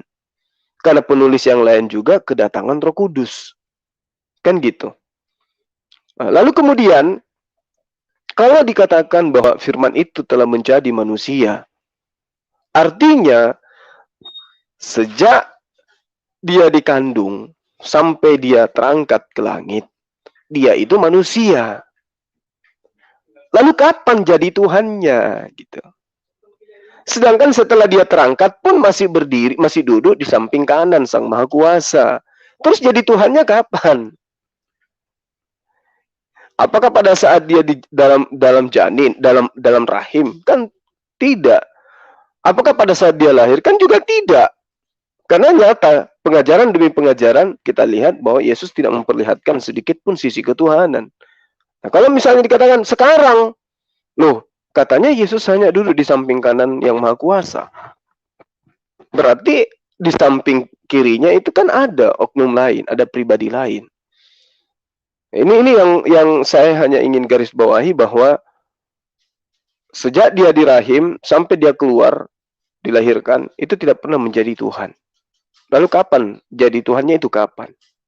Saya kira begitu, Bang Ayubi. Wah, mantap, ini semakin menarik ini Bang Zuma ya. Saya jadi teringat Luga Tambunan, Lamsen Naibahu dan juga Bang Rudi Yohanes dan juga Pastor Iktus ini ya. Begini Bang Zuma. Bang Rudi Bang Alayubi, sebentar. Karena ini arena, jadi kita dahulukan dulu yang apa dari pihak seberang dulu ya. Oh iya, tafadhol. Iya. Nanti kita bahas lagi Bang Ayubi. Ya, nanti saya minta Bang Alayubi untuk menghandle dulu sementara. Saya ada keperluan. Ini Pendeta Shalom. Silakan mic-nya di inikan dulu ya. Oke. Ya. Ada kedengaran suara? Kedengaran. Yes. Bukan Muslim ya? Ada Islam. Muslim. Oh, betul-betul nggak ada ini yang. Cuma namanya juga ada. Assalamualaikum. Waalaikumsalam warahmatullahi wabarakatuh. Saya izin sebentar di handle dulu ya Bang Alayubi ya. Oke, silakan. Gantian ya, Dek. Jangan lama ya. Siap, ya. Saya dari Malaysia hadir nyimak ya. Boleh ya? Masya Allah, silakan. Apa kabar Ustaz Juma? Alhamdulillah, saya sehat walafiat. Antum gimana? Ya, alhamdulillah sehat. Oke, terus ya Allah. Alhamdulillah. Ya. Bang Ayubi masih ada? Ya, ini yang menarik ini Bang Zuma ya.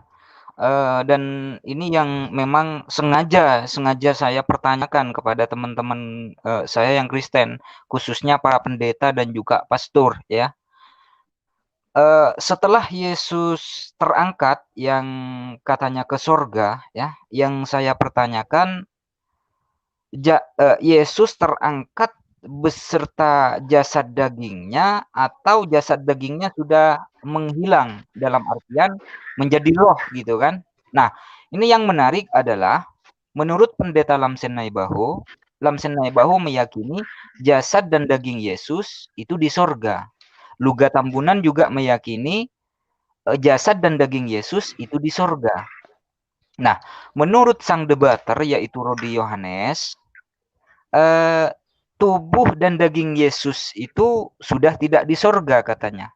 Ya, kembali lagi kepada firman, kembali lagi kepada pemilik firman, artinya sudah menjadi roh karena mereka meyakini bahwa Tuhan itu adalah roh. Nah, yang menarik Bang Zuma, menurut Rudi Yohanes, daging dan jasad Yesus itu sudah melebur menjadi debu katanya Bang Zuma. Jawabnya gitu. Nah, yang ingin saya ketahui Bang Zuma, pada saat turun kelak ya, pada saat turun untuk yang kedua kalinya, Yesus itu dalam wujud apa atau seperti apa gitu Bang Zuma? Ya, silakan. Jadi gini, Bang Ayubi, itu tadi kalau kita ingin mengkritisi ya dengan menggunakan kaidah ilmu. Sebenarnya kalau sahabat Kristen itu mau jujur mengakui bahwa suara saya masih kedengaran?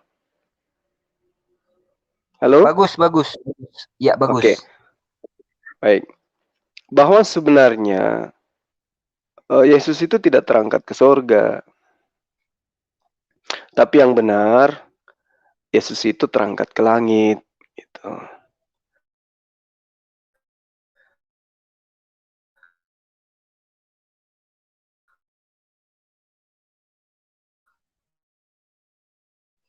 Karena kenapa lembaga Alkitab ini terjemahkan 1 dan 2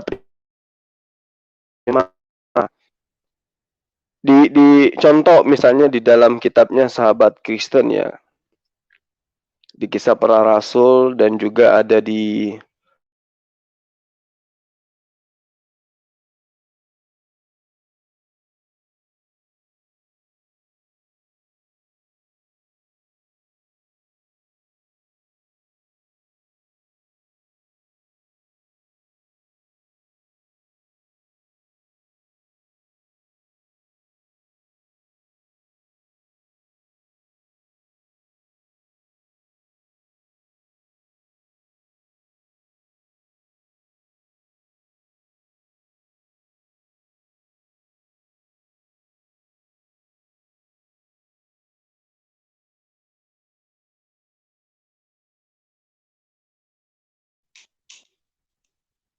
Tidak kedengaran ya?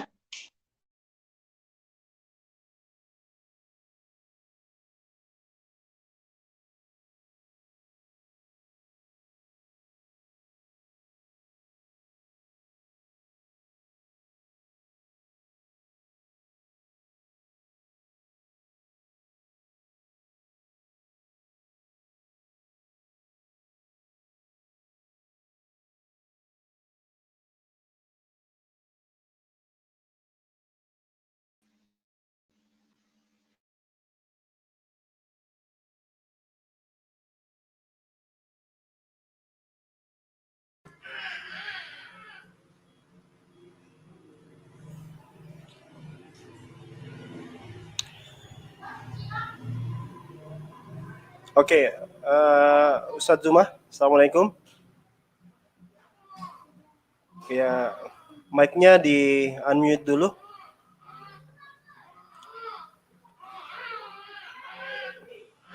Baik.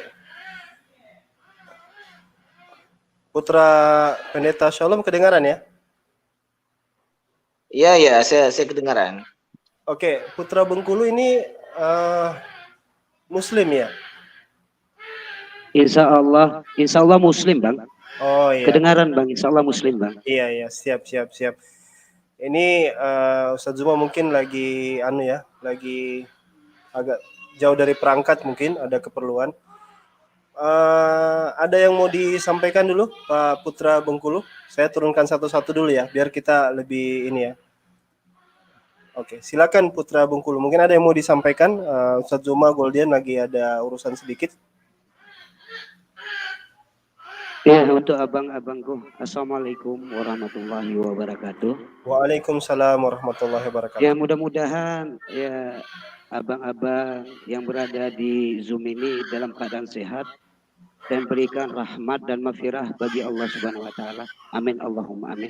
Amin ya Rabbal. Yang saya mau nanya ya tentang masalah Rudi Yohanes itu. Oh, jadi tadi saya ngomong sendiri ya? Iya. Enggak terdengar, Bang. Suaranya hilang tadi. Mic-nya terkunci ya. Silakan lanjut Pak Putra. Oh. Iya, saya ini serius deg-degan ini. Alhamdulillah bisa dipertemukan sama Gurunda Ustadz Zulkifli. Masya Allah. Iya. Benar, demi Allah, demi Rasulullah ini. Deg-degan. Getar-getar tangan, Bang. Masya Allah ya, sampai gemetar tangannya ini ya. Iya, benar Bang. Padahal udah 3 hari kemarin mimpi ketemu sama Ustadz Zulkifli M. Abbas ini. Benar, ya, benar. Kalau mau ketemu di Makassar, Pak. Waduh, silakan dilanjutkan yang tadi. Ya, silakan. Saya mau nanya Gurunda, boleh kan? Saya memanggil Gurunda ini. Beliau ini. Panggil aja Bang. panggil aja Bang. Oke, baik. Bang Zuma. Ya, saya panggil Kanda saja ya, Kanda Zuma. Baik. Tadi mulai dari sekitar 6 bulan silam, saya menyimak Gurunda ataupun Kanda Zuma berdebat dengan Bang siapa? Debater itu? Rudi. Ya. Rudi, iya. Iya. Jadi setelah saya mentelaah dari bahasa Kanda Zuma, itu saya melihat ada sambungannya antara syariat, hakikat, dan makrifat.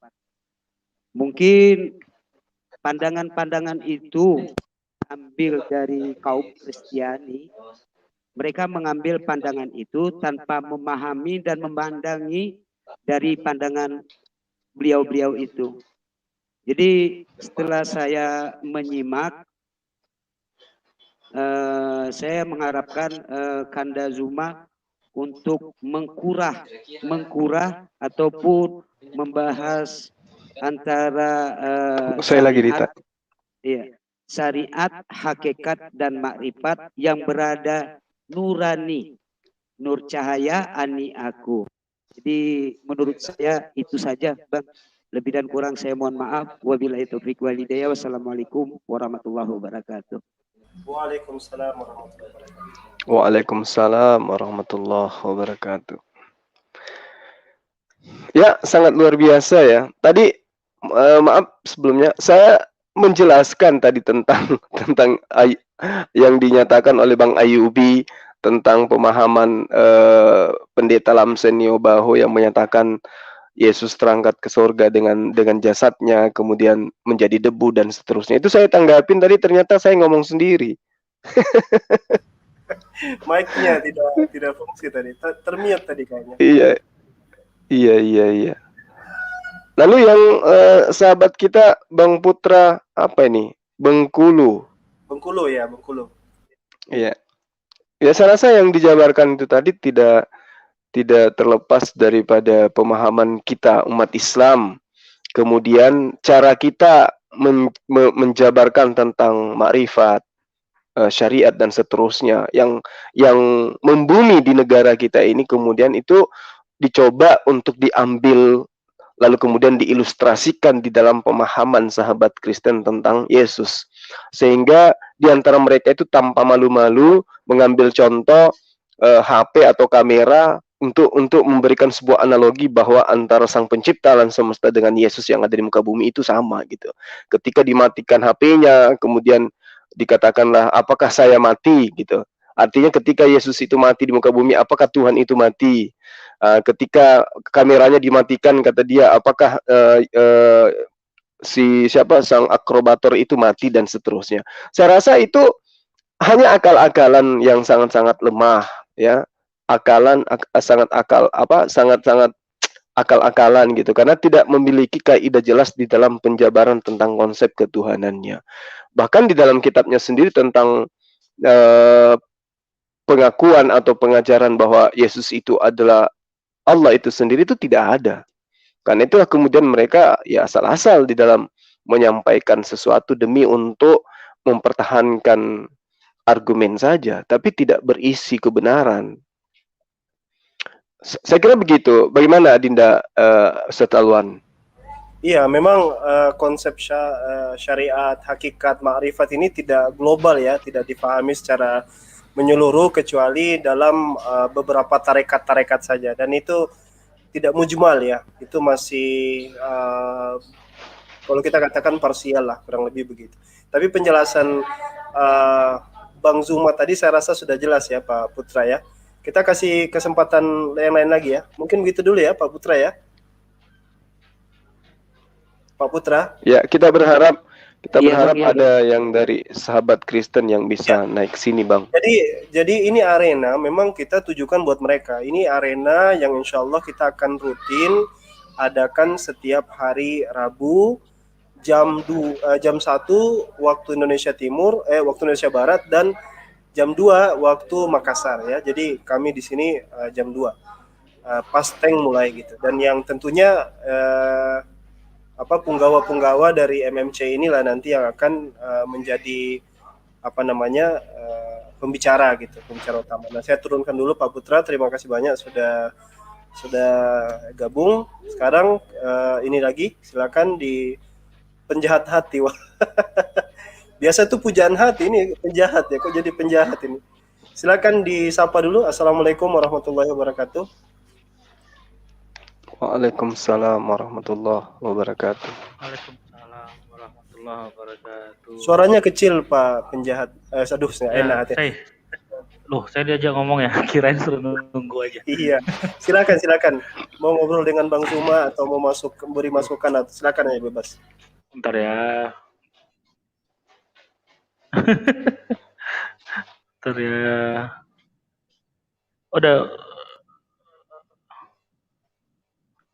Sudah dengar? Jelas? Sudah bagus. Silakan. Jelas, Pak? Oh ya, saya. Nah, sebenarnya sih saya mau kalau diajak masalah ini sih mau komen aja.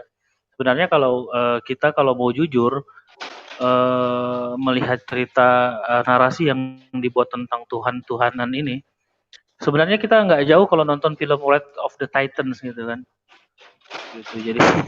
Jadi ya ada anak Tuhan yang akan menyelamatkan satu bangsa gitu kan. Wrath of the Titans ini gitu.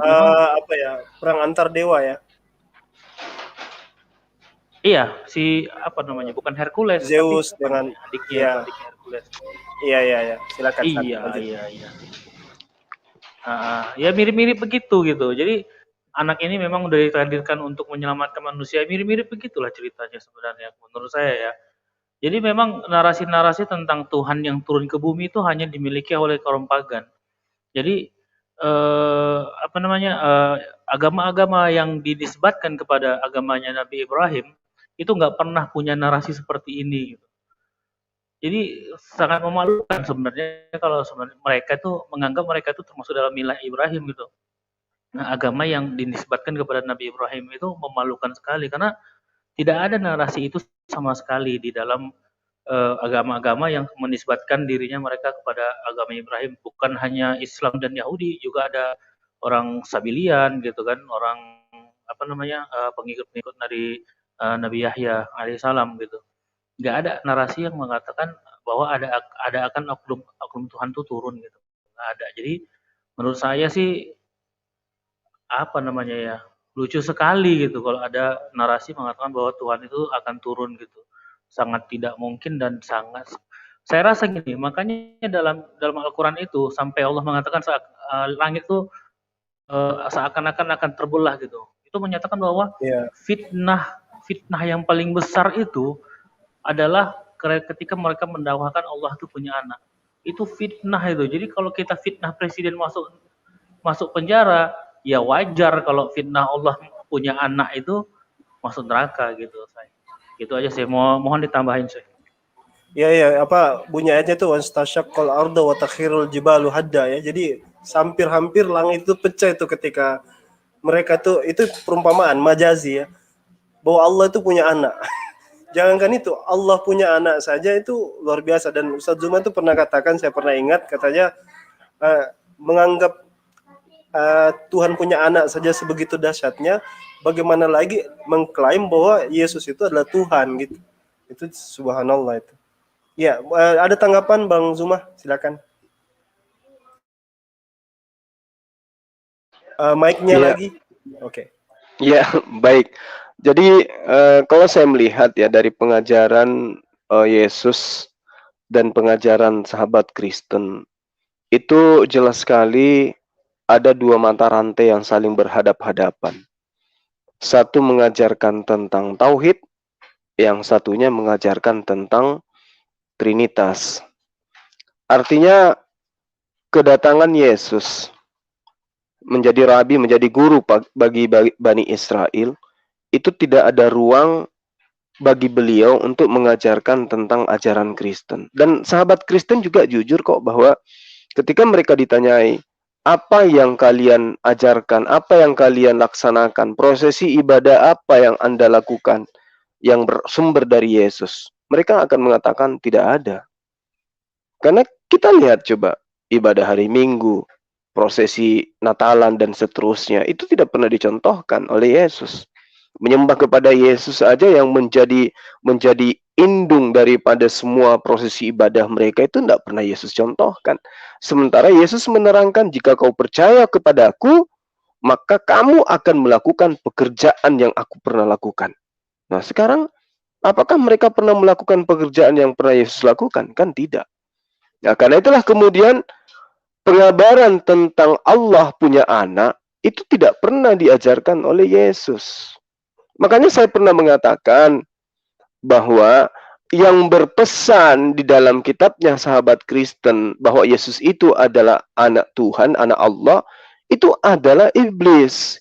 Ini bukan menghujat, ini data. Ini dalil bahwa yang memberikan pesan, ya. Coba contoh misalnya seperti yang saya terangkan tadi. Jika engkau ini adalah anak Allah. Nah, coba. Siapa yang berkata begitu? Iblis kan? Ketika dicobai Yesus, ada tertulis, jika benar engkau adalah anak Allah, maka buanglah, jatuhkanlah dirimu dari sini ke bawah. Karena ada tertulis, Allah akan mengutus malaikatnya untuk menatang engkau di tangannya. Nah, siapa sekarang yang mengatakan bahwa Yesus itu adalah anak Allah? Kan itu pernyataan iblis di situ. Lalu kemudian ini diteruskan sampai hari ini teman-teman Kristen juga mengaku sebagai anak-anak Allah. Jadi pesan itu nyampe gitu loh. Yesus sendiri tidak pernah menerangkan kalau dirinya itu adalah anak Allah. Sementara ketika ditanyai oleh orang-orang Yahudi pada masa itu, kenapa kau menyebut dirimu Allah? Kan sudah dijawab sendiri oleh Yesus dalam Yohanes 10. Ayat 34, ayat 35, ayat 36. Ada tertulis. Orang-orang ini dinasehati oleh Yesus. Kenapa kamu marah? Kenapa kamu ingin melempari aku batu? Bukankah di dalam kitabmu ada tertulis, siapapun yang diserahi tugas untuk menyampaikan firman, maka dia adalah Allah. Kita umat Islam juga kalau menggunakan standar itu juga bisa. Siapa yang menyampaikan ke umat Islam ayat Al-Quran surat Taha ayat 14? Innani ana Allah. Siapa yang mengatakan itu? Apakah Allah yang menyatakan langsung kepada umat Islam? Tidak. Lalu siapa? Rasulullah Muhammad SAW. Innani ana Allah. Terlontar dari mana? Dari mulutnya Rasulullah. Apa arti bahasa Indonesianya? Aku ini adalah Allah. Siapa yang mengatakan itu? Rasulullah. Berarti pada dasarnya Rasulullah mengaku sebagai Allah. Dalam arti kata, dia menyampaikan firman Allah. Jadi ketika Yesus mengatakan, akulah Allah, tidak ada Tuhan selain aku. Maka apa yang terjadi bagi orang-orang yang punya akal? Bagi orang yang berfungsi akalnya? Yesus sedang menyampaikan firman Allah. Bukan dia Allah itu sendiri. Rasulullah Muhammad SAW juga sedang menyampaikan firman Allah. Bukan Allah itu sendiri. Meski dia mengatakan, innani ana Allah, la ilaha illa ana. Tidak ada Tuhan selain aku. Aku ini adalah Allah. Kata siapa? Kata Rasulullah Muhammad SAW. Tapi apakah kemudian dia itu adalah Allah? Bukan. Dia hanya menyampaikan perkataan Allah. Apakah ini berlaku kepada Yesus? Berlaku. Apa buktinya? Banyak dalilnya. Aku tidak berkata-kata dari diriku sendiri. Apa yang aku sampaikan adalah apa yang diperintahkan oleh Bapakku untuk aku katakan dan aku sampaikan. Berarti penyampaian Yesus, akulah Allah, akulah Tuhan misalnya, tidak ada Tuhan selain aku misalnya, kata Yesus, itu adalah firman Allah yang dia sampaikan. Bukannya dia Allah itu sendiri. Kedua, di dalam kitab Wahyu, ayat 1, ketika teman-teman mengangkat akulah Alfa dan Omega, tunggu dulu. Yesus sedang menyampaikan firman Tuhan. Apa buktinya? Baca ayat 1-nya. Inilah firman, inilah perkataan, inilah wahyu Yesus Kristus yang dianugerahkan Allah kepadanya. Coba. Berarti pernyataan Yesus, akulah Alfa dan Omega, adalah pernyataan Allah yang dikaruniakan Allah kepada Yesus untuk disampaikan pada manusia. Bukannya Yesus itu Allah itu sendiri. Nah, inilah yang sesederhana inilah kemudian kalau kita ingin mengkaji kebenaran itu dengan menggunakan standar akal, kita akan mengetahui kebenaran itu. Kenapa manusia ditunjuk sebagai khalifah di muka bumi? Karena Allah menyiapkan satu insting di dalam diri manusia berupa akal dan hati. Itulah yang menjadi filter untuk mengetahui benar tidaknya sesuatu. Akal. Makanya Yesus pun berpesan, kasihi Allahmu dengan segenap akal budimu. Dia tidak mengatakan, kasihi Allahmu dengan segenap imanmu. Tidak, tapi akal. Akal dulu. Kenapa akal itu selalu menjadi filter? Karena akal itulah yang akan membentuk manusia. Dia berlaku seperti hewan atau dia berlaku seperti layaknya khalifah di muka bumi. Pemimpin. Pernah beberapa hari saya sampaikan. Sebagai pemimpin manusia itu, Allah memberikan akal. Setelah akal itu diberi, Allah memberikan buku petunjuk. Kalau ada buku petunjuk diberikan kepada manusia, lalu mereka menjabarkan buku petunjuk itu menggunakan akal, dan buku petunjuk itu murni dari Allah, manusia itu akan selamat. Tertata hidupnya, baik hubungannya dengan Sang Pencipta, lebih-lebih terhadap, begitupun, maksud saya begitupun hubungannya terhadap sesama makhluk. Tapi kalau dia menggunakan buku yang bukan buku terprogram dari Sang Pencipta, dijadikan sebagai panduan, kacau. Buku itu akan disepelekan, buku itu akan mudah direvisi, buku itu akan mudah dianggap sesuatu yang tidak berarti. Sehingga dia dilupakan, sehingga dia dicuekin, sehingga tidak ada yang berkeinginan untuk menghafal, tidak ada yang berkeinginan untuk mengkaji, dan seterusnya. Karena dianggap itu bukan aturan dari Tuhan. Seperti yang saya jelaskan semalam. Orang beli kulkas, tentu ada buku panduan. Kalau memiliki kulkas tidak tahu buku panduannya seperti apa, bisa-bisa kulkasnya jadi lemari pakaian nanti. Kenapa? Dia nggak tahu gunakan buku panduannya. Begitulah alam semesta ini. Diberikan oleh Allah untuk kita tinggalin, untuk kita kelola, untuk kita bisa berkarya di dalamnya, dilengkapi dengan buku petunjuk. Apa buku petunjuknya itu?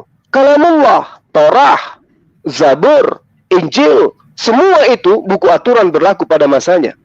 Sekarang muncul buku terakhir menjadi pelengkap semua aturan di atas muka bumi ini, disebut kalamullah, Alkitab atau Al-Quran. Nah, saking hebatnya Al-Quran itu, saking hebatnya Alkitab itu, sampai-sampai buku yang direvisi pun dinobatkan menjadi Alkitab. Karena kenapa? Memang panduan yang benar dalam kehidupan manusia itu adalah Alkitab, Al-Quran. Sehingga nama lain daripada Al-Quran diambil untuk dinobatkan kepada buku yang dicatat berdasarkan revisian. Demikian sementara. Oke, Kanda. Oke, Afan, hamba baru nyampe, Al-Fadl, Ustadz Alwan, Ustadz Juma, dan teman-teman. Ini juga sudah ada Akhi Satria Injil ya. Shalom, Ya, selamat sore. Sebelum ke Satria Injil, saya turunkan dulu Bang Hati ya. Saya turunkan lagi. Ada satu pernyataan lagi, Ustaz. Kita batasi dulu, insya Allah tiap pekan kita akan Kita hadir. prioritaskan ke teman-teman Kristen. Ya, Pak. kita Oke, di sini siap. antri, banyak sekali yang antri. Kita kasih kesempatan dulu ke saudara kita Kristiani ya. Oke, saya turunkan, mohon maaf. Ya, silahkan ini Satria Injil. Apa komplain Ya. Anda atau apa yang Anda ingin angkat untuk didiskusikan? Oke, terima kasih. Selamat siang. Selamat siang. Saya melihat bahwa apa yang disampaikan oleh Bang Juma, ya itu pandangan beliau dan kita hargai. Tetapi menurut pandangan saya, memang Yesus dengan Isa itu adalah dua orang yang berbeda. Jadi apa yang dikatakan oleh Bang Juma, yaitu pendapat dia terhadap apa yang diceritakan di dalam Bible. Tetapi kisah tentang Isa itu mempunyai ciri khas tersendiri di dalam kitabnya, di mana banyak sekali dikisahkan tentang Isa di dalam Al-Quran, dan itu berbeda sekali dengan apa yang ada di dalam Alkitab. Mulai dari kelahirannya, kemudian sampai akhir hidupnya, itu jelas sekali banyak perbedaan. Jadi, apa yang selama ini diduga bahwa Isa itu adalah Yesus, itu tidak berdasar. Karena Isa sendiri mempunyai kisah seperti itu ya, bahwa benarkah itu terjadi di tanah Palestina, itu juga masih tanda tanya ya. Karena di dalam Quran, itu saya tidak menemukan bahwa Isa itu adalah hidup di sekitar Yerusalem. Jadi ada kemungkinan Isa yang dimaksud ini adalah kemungkinan orang Yahudi yang memang ada di sekitar Madinah atau Najran, ya, yang memang mempunyai kemiripan dengan Yesus. Jadi akhirnya seperti Bang Juma ini mencoba menceritakan bahwa Isa itu Yesus gitu, padahal tidak demikian ya. Ya kalau kita mau bahas sebenarnya banyak sekali ya perbedaan di dalamnya. Dari kisah Maryam aja berbeda kan, soal kelahiran itu suatu hal yang umum yang banyak diketahui orang, bahwa Isa itu dilahirkan di bawah pohon korma. Tetapi bukan hanya itu, perbedaannya banyak sekali sebenarnya. Maryam yang dimaksud itu adalah Maryam yang hidup di sinagog Yahudi ya, bukan di bait suci. Karena di dalam kisah Isa itu kan diceritakan waktu Maryam itu ada tinggal di mihrab ya, di sinagog. Karena yang mempunyai mihrab itu kan sebenarnya adalah masjid kan. Itu mihrab itu adalah setengah lingkaran sebuah ruangan yang ada di depan masjid di mana para imam itu berkhutbah. Nah, di bait suci nggak ada yang begitu. Nah, kemungkinan sinagog kali ya, tapi di sinagog juga rasanya nggak memakai istilah mihrab. Apalagi dikatakan Maryam itu tinggal di mihrab gitu. Jadi kan dari ibunya aja ceritanya udah beda sekali. Jadi bagaimana bisa dikatakan bahwa Isa itu sama dengan Yesus? Jadi kalau kita beberkan itu banyak sekali gitu ya. Meskipun namanya mirip lah gitu. Nah, sekarang kita lihat dari kitab Injil gitu ya. Nah, kitab Injil itu pada waktu zaman Muhammad itu memang ada kitab Injil. Tetapi apakah kitab Injil ini sama dengan yang orang Kristen miliki? Karena orang Kristen memiliki yang disebut Bible itu ada Matius, Markus, Lukas, Yohanes, dan seterusnya. Sedangkan Injil yang disebut-sebut di dalam kisah, di dalam Quran itu tidak menyebutkan hal itu. Bahkan yang menulis itu salah satunya adalah, ini menurut hadis di Sahih Bukhari 3, yang menulis itu adalah Waraka. Karena Waraka menulis dengan seizin Allah. Ya berarti Warakalah penulis Injil itu. Jadi ini salah satu perbedaan. Ya sekilas kayak begitu, Bang. Silakan. Tafadol, Guru Ndazuma, Ustadz Alwan. Iya, karena ditujukan untuk Ustadz Zuma. Silakan Bang Zuma. Baik. Jadi kalau misalnya Bang Kusnadi ya mengatakan Yesus dan Isa itu berbeda, saya juga setuju. Dalam arti kata bahwa Isa itu bukan Tuhan, bukan sosok manusia yang dituhankan di dalam Islam, dan Yesus adalah Tuhan bagi orang-orang Yunani ya, yang kemudian diteruskan oleh sahabat-sahabat Kristen saat sekarang. Tuhan bagi orang Romawi juga. Nah sekarang, ketika yang dijadikan sebagai acuan untuk menilai kebenaran Al-Quran itu adalah kitabnya orang Kristen, itu keliru menurut saya. Bagaimana kemudian panduan di dalam Orde Lama dipakai menilai apa yang ada di Orde Baru? Yang ada di Orde Baru dipakai menilai yang ada di Reformasi. Itu keliru besar. Yang benar adalah apa yang tertuang di Reformasi itulah yang kemudian menceritakan segala hal yang keliru, yang disesatkan, yang dibengkokkan di dalam Orde Lama dan Orde Baru. Itu baru benar. Tapi kalau kemudian diceritakan harus berdiri sendiri, Orde Baru berdiri sendiri, Reformasi berdiri sendiri, itu juga benar. Nah sekarang masalahnya, hal yang harusnya berdiri sendiri ini ada ketersinggungan gitu loh. Ada kesinambungan. Ada sosok yang tadinya harusnya berdiri independen, kemudian seakan-akan ke-Islam-Islaman. Sehingga ini yang terjadi. Andai saja sahabat Kristen itu eksis, mengajarkan sebagaimana ajarannya pada awal mula, tidak harus menyentuh kata Allah, kita tidak ada peduli dengan itu. Tapi ketika dikatakan Yesus anak Allah, Gospel adalah Alkitab, Paulus adalah Rasul, disitulah kita bersinggungan. Maka harus saya mengatakan bahwa yang Anda maksud anak Allah itu adalah Nabi Isa, Yeshua HaMashiach yang dikenal pada masanya, yang kemudian kami kenal dengan bahasa Arab dengan Isa Al-Masih. Nah kalau misalnya Anda menilai Yesus salah, Yesus bukanlah Isa, itu juga tidak salah. Karena yang Anda maksud Yesus itu adalah penjelmaan dewa, penjelmaan Bapa yang datang ke bumi, kemudian Anda sembah, Anda kultuskan menjadi Tuhan sembahan. Kalau Nabi Isa tidak. Nabi Isa itu dalam Al-Quran hanya sosok Nabi yang datang kepada Bani Israel yang ditolak kemudian, di mana dia berasal dari seorang perawan Maryam. Itu Quran menceritakan itu. Nabi Isa ketika datang kepada Bani Israel, dia menyeru, wahai Bani Israel, sembahlah Allah Tuhanku dan Tuhanmu. Aku datang untuk membenarkan Taurat dan membenarkan akan datangnya sosok penolong lain. Itu yang kami tahu.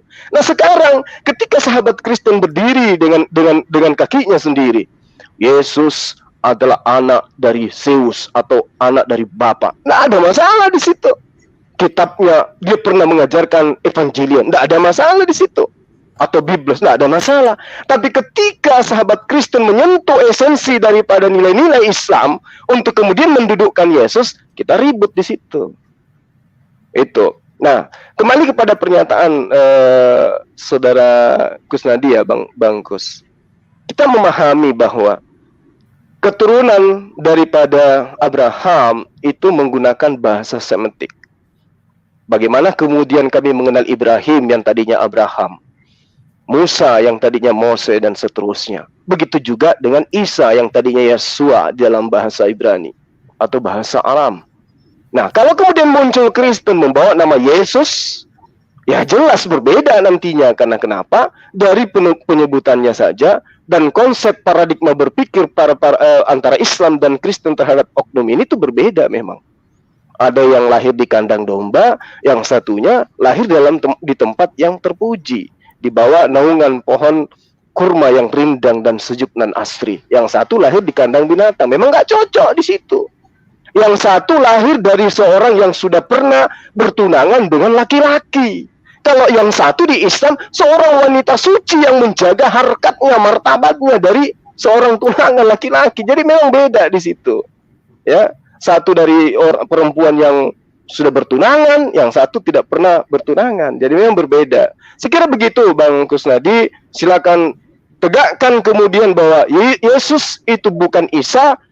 Kami juga akan melakukan itu, tapi tentu dengan rambu-rambu yang ada. Kita gunakan rambu-rambu yang sesungguhnya. Yesus dengan teosnya, dengan Bapaknya, kemudian Isa dengan Allahnya, dengan sembahannya. Sekira begitu. Mungkin ada tambahan, silakan. Ya, baik, terima kasih ya Bang Jul. Ya, kalau tadi Bang Jul ceritakan itu, berarti kan permasalahan hanya soal pemakaian kata Allah aja ya. Karena ya kebetulan di Indonesia dan mungkin di yang berbahasa Melayu memakai kata Allah di dalam terjemahan. Tetapi di dalam asli Bible ataupun di dalam Perjanjian Lama itu tidak pernah dipakai kata Allah ya di dalam aslinya. Jadi kalau kita lihat terjemahan di dalam bahasa Inggris atau bahasa-bahasa lain tidak ada ditemukan kata Allah.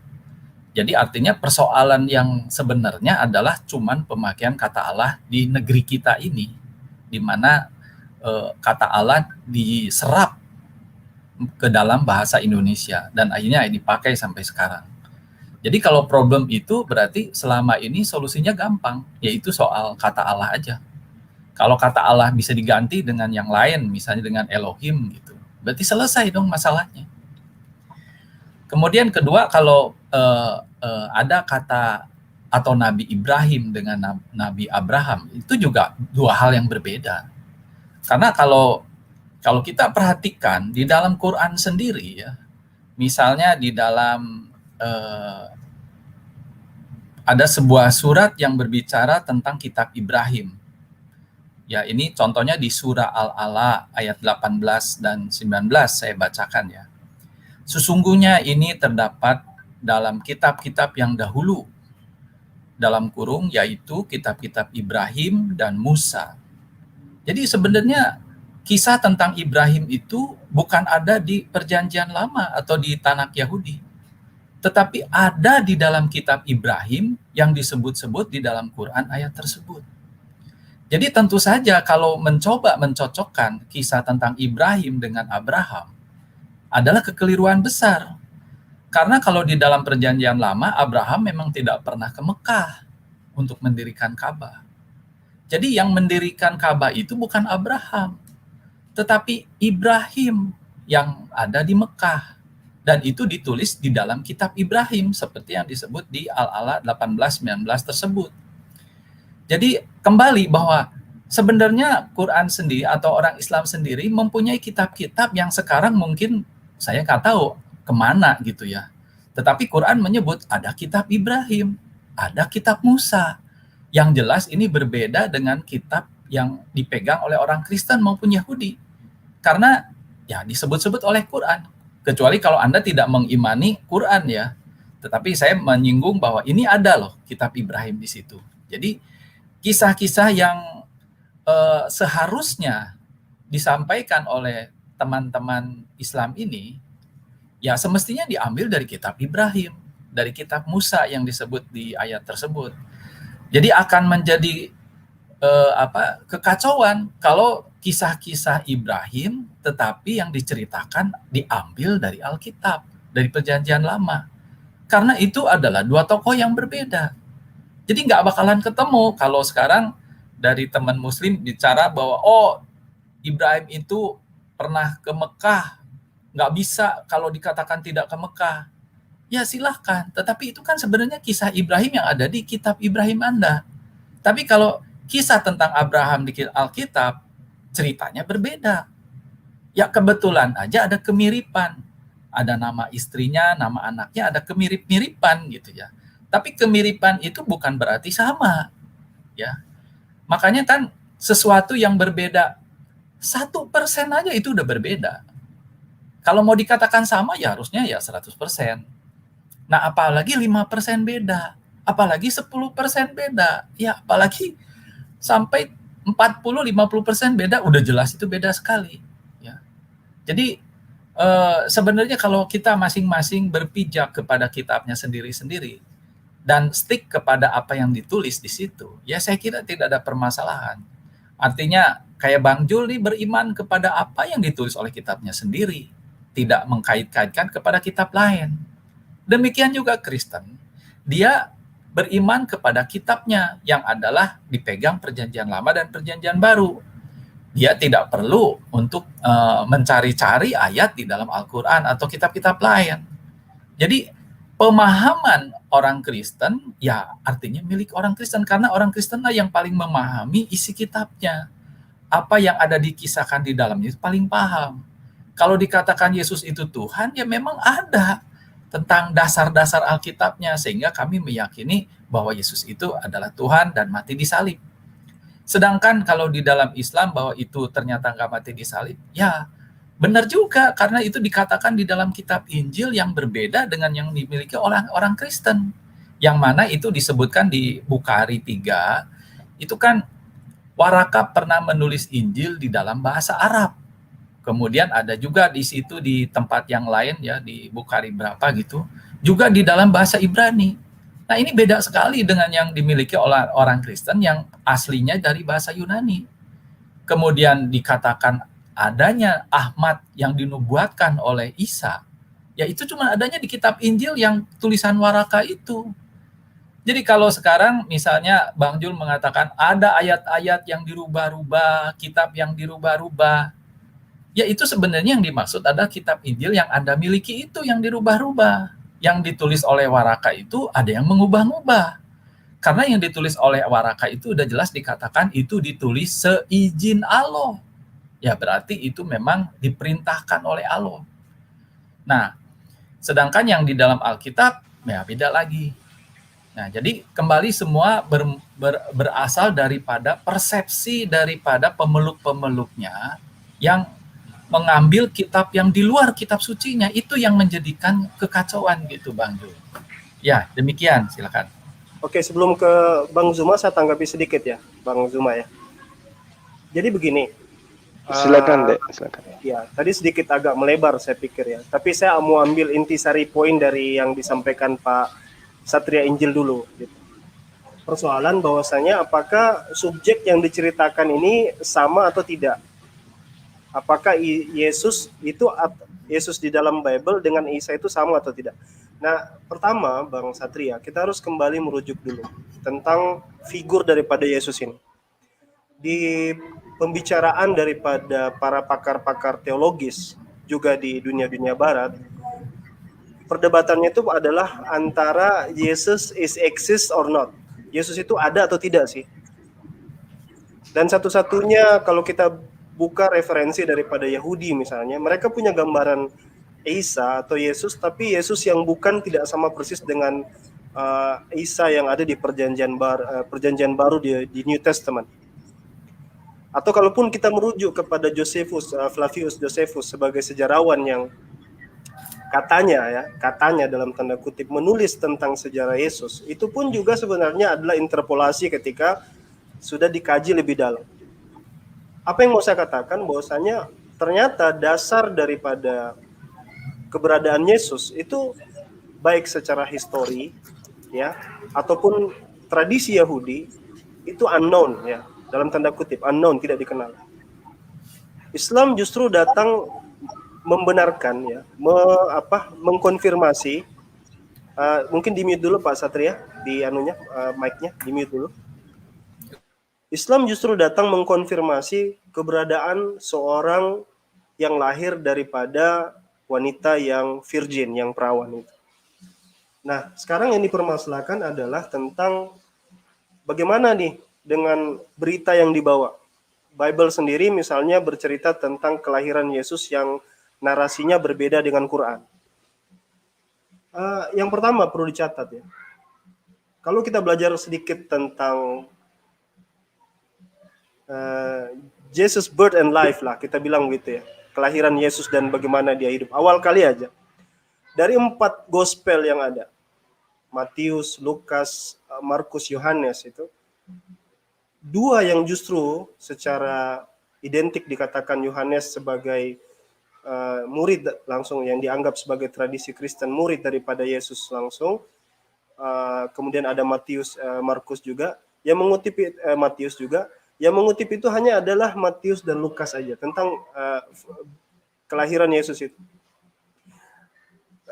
Tapi ketika kita merujuk pada reliabilitasnya, ya, accountable apa tidak accountable, itu sendiri punya versi yang berbeda.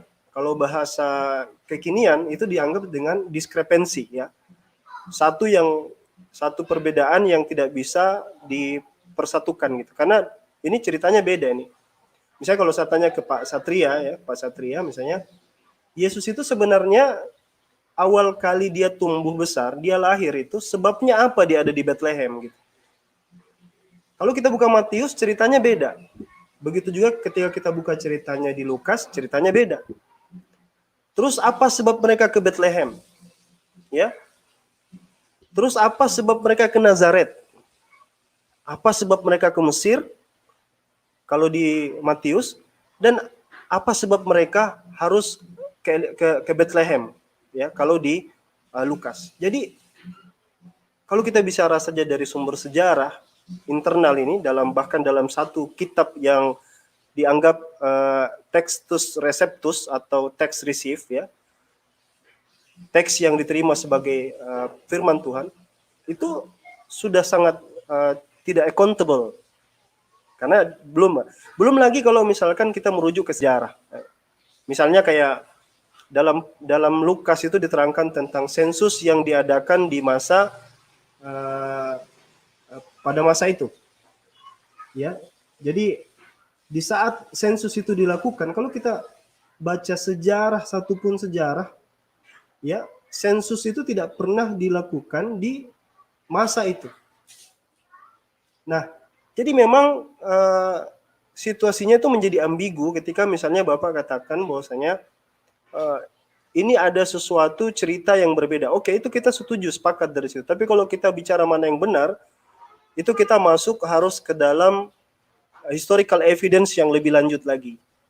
Nah, itu poin yang pertama, ya. Yang kedua adalah tentang apakah New Testament itu yang Bapak klaim itu. Jadi pertama kalau saya anggap itu tadi bahwa figurnya sama, tapi mungkin kita harus kembali kepada background story-nya. Yang kedua yang tadi yang saya baru ingin sampaikan, apakah misalkan Yesus itu sendiri di dalam New Testament yang dimaksudkan Al-Quran itu adalah New Testament tadi ini? Saya katakan dengan hakul yakin tidak. Tentu saja Al-Quran itu tidak menjelaskan, karena kita disuruh beriman juga kepada ayat-ayat, ya, atau kitab-kitab sebelum kita, ya, musaddiqul lima baina yaday minat Taurat wal Injil. Jadi kita disuruh membenarkan kitab-kitab sebelumnya, at-Taurat wal Injil, baik Taurat maupun Injil. Tapi apakah yang dipegang daripada saudara-saudara kita Nasrani sekarang ini, apakah itu yang dimaksud Quran? Saya pikir tidak. Kenapa? Karena di dalam ayat yang lain Allah itu menegaskan, ya, bahwasanya kebiasaan yang mereka lakukan, dan ini merupakan suatu fenomena, karena fenomenal. Kenapa fenomenal? Karena Quran menggambarkan sesuatu yang nanti terbuktinya itu nanti di abad ke-19 gitu. Yaitu ketika misalnya Allah gambarkan kebiasaan daripada orang-orang yang mengatakan menulis kitab suci. Yuharrifunal kitaba biaidihim summa yaquluna hadza min indillah. Mereka itu, kata Allah, menulis sesuatu yang menurut mereka tulis dengan tangan-tangan mereka sendiri. Yaktubunal kitaba biaidihim. Kemudian mereka mengatakan ini firman Tuhan. Nah, yaktubunal kitaba biaidihim summa yaquluna hadza min indillah. Kemudian ini adalah firman Tuhan. Belum lagi mereka terbiasa merubah-rubah juga firman Tuhan. Nah, apa yang bisa diambil dari informasi ini, Pak Satria, adalah bahwasanya ketika kita misalkan mengambil contoh, ya, bahwa terjadi perubahan di dalam New Testament itu, kita bisa buktikan banyak sekali sampel, ya, bagaimana terjadi distorsi, bagaimana terjadi korupsi, bagaimana terjadi perubahan-perubahan. Anda bisa merujuk ke buku daripada Bruce Metzger, pakar daripada Alkitab, pakar Perjanjian Baru, menguasai bahasa Yunani, menguasai bahkan punya akses untuk langsung ke kitab, punya akses langsung ke kitab manuskrip aslinya. Dia mengatakan di bukunya, bahkan jelas dikatakan New Testament, its transmission, its corruption, and its restoration. Perjanjian Baru, transmisinya bagaimana dia dibagi ke lain-lain, korupsinya ya bagaimana dia dikorupsi, baik disengaja intentionally atau tidak disengaja unintentionally, dan yang terakhir adalah bagaimana dia direstorasi, bagaimana penulis-penulis Perjanjian Lama itu berusaha untuk memperbaiki kesalahan-kesalahan itu. Itu semua didata dengan data ilmiah. Nah, sehingga dengan jelas kita katakan bahwasanya tentulah ketika kita berbicara tentang Al-Quran dan Injil, Bible, tentu kita membicarakan subjek yang sama, Pak. Bahasa Semitik itu Abraham, Ibrahim. Cara penyebutannya. Moses, Musa. Isa, Yesus. Itu figur yang sama. Tapi apakah Bible yang dipegang orang Nasrani sekarang ini, apakah itu benar Bible daripada Yesus itu sendiri? Suhuf daripada Isa itu sendiri? Saya pikir tidak. Nah, di situ letak perbedaannya, bukan pada figurnya. Kami meyakini bahwasanya informasi tentang Yesus itu salah, sebagaimana kami tidak mengimani bahwa nabi-nabi yang ada di Perjanjian Lama itu melakukan tindakan-tindakan bejat seperti Nabi Daud yang membunuh hanya gara-gara wanita, menaruh dia di medan perang pasukannya supaya untuk bisa dinikahi misalnya, atau Lut yang berzina dengan 2 anaknya misalnya. Itu sangat kita anggap itu berita-berita yang tidak valid. Saya pikir begitu ya, mungkin tambahan dari saya. Silakan mungkin ditanggapi dulu Bang Satria, baru kembali Bang Zuma lagi. Silakan. Baik ya. Terima kasih ya Bang Alwan. Tadi kan saya sudah katakan bahwa kalau kemiripan itu ya bisa terjadi. Tapi kemirip-miripan itu bukan berarti sama, meskipun kelihatannya sama. Karena saya kan tadi katakan, untuk membuktikan bahwa itu sama, ya harus 100% sama. Kalau 5 apalagi 25% beda, ya itu berarti berbeda. Ya kalau mirip-mirip sih ya bisa saja. Bang Satria, maaf saya potong sedikit. Yang dipersoalkan ini apakah Bible-nya sama dengan Injil yang dimaksud Quran, ataukah figur Yesusnya itu? Saya kira semuanya berbeda ya. Kalau dari subjek jelas berbeda. Kemudian dari soal kitab Injil juga berbeda. Karena yang dipegang orang Kristen ini, yang dimaksud dengan Bible atau Injil itu bukan kitab yang dipegang oleh Yesus. Sedangkan di dalam Quran udah jelas pada waktu Isa itu lahir di dalam ayunan dia berkata-kata bahwa dia membawa Injil, kitab Injil. Nah, itu jelas berbeda. Karena Yesus tidak pernah membawa kitab Injil. Nah, Isa membawa kitab Injil. Jadi kan jelas ini berbeda. Jadi manakala tadi Anda katakan soal ada yang kitab dirubah-rubah, kemudian dan lain sebagainya, itu yang dimaksud bukan kitab kami, tapi kitab Injil yang dipegang oleh Isa. Karena kitab Injil yang ada di dalam pegangan kami orang-orang Kristen itu adalah tentang kesaksian daripada para rasul dan surat-surat dari para rasul kepada jemaat-jemaat. Jadi kan berbeda sekali. Pak Alwan bisa lihat nggak perbedaannya? Yang satu dibawa oleh Isa pada waktu dia sejak bayi di dalam ayunan. Apakah itu wahyu atau kitab? Nggak jelas, tetapi itu katanya ditafsirkan juga sebagai kitab. Tapi kalau itu bukan ditafsirkan sebagai kitab, ya di dalam Bukhari 3 jelas dikatakan dengan seizin Allah bahwa Waroko itu menulis kitab Injil. Artinya yang mana ini? Yaitu bukan urusan kami, yaitu urusan intern daripada keislaman. Tetapi yang jelas bahwa kitab Injil yang dimaksud di dalam Islam itu berbeda dengan Injil yang dimaksud di dalam Kristenan. Jadi dari sini penamaan definisinya aja udah berbeda.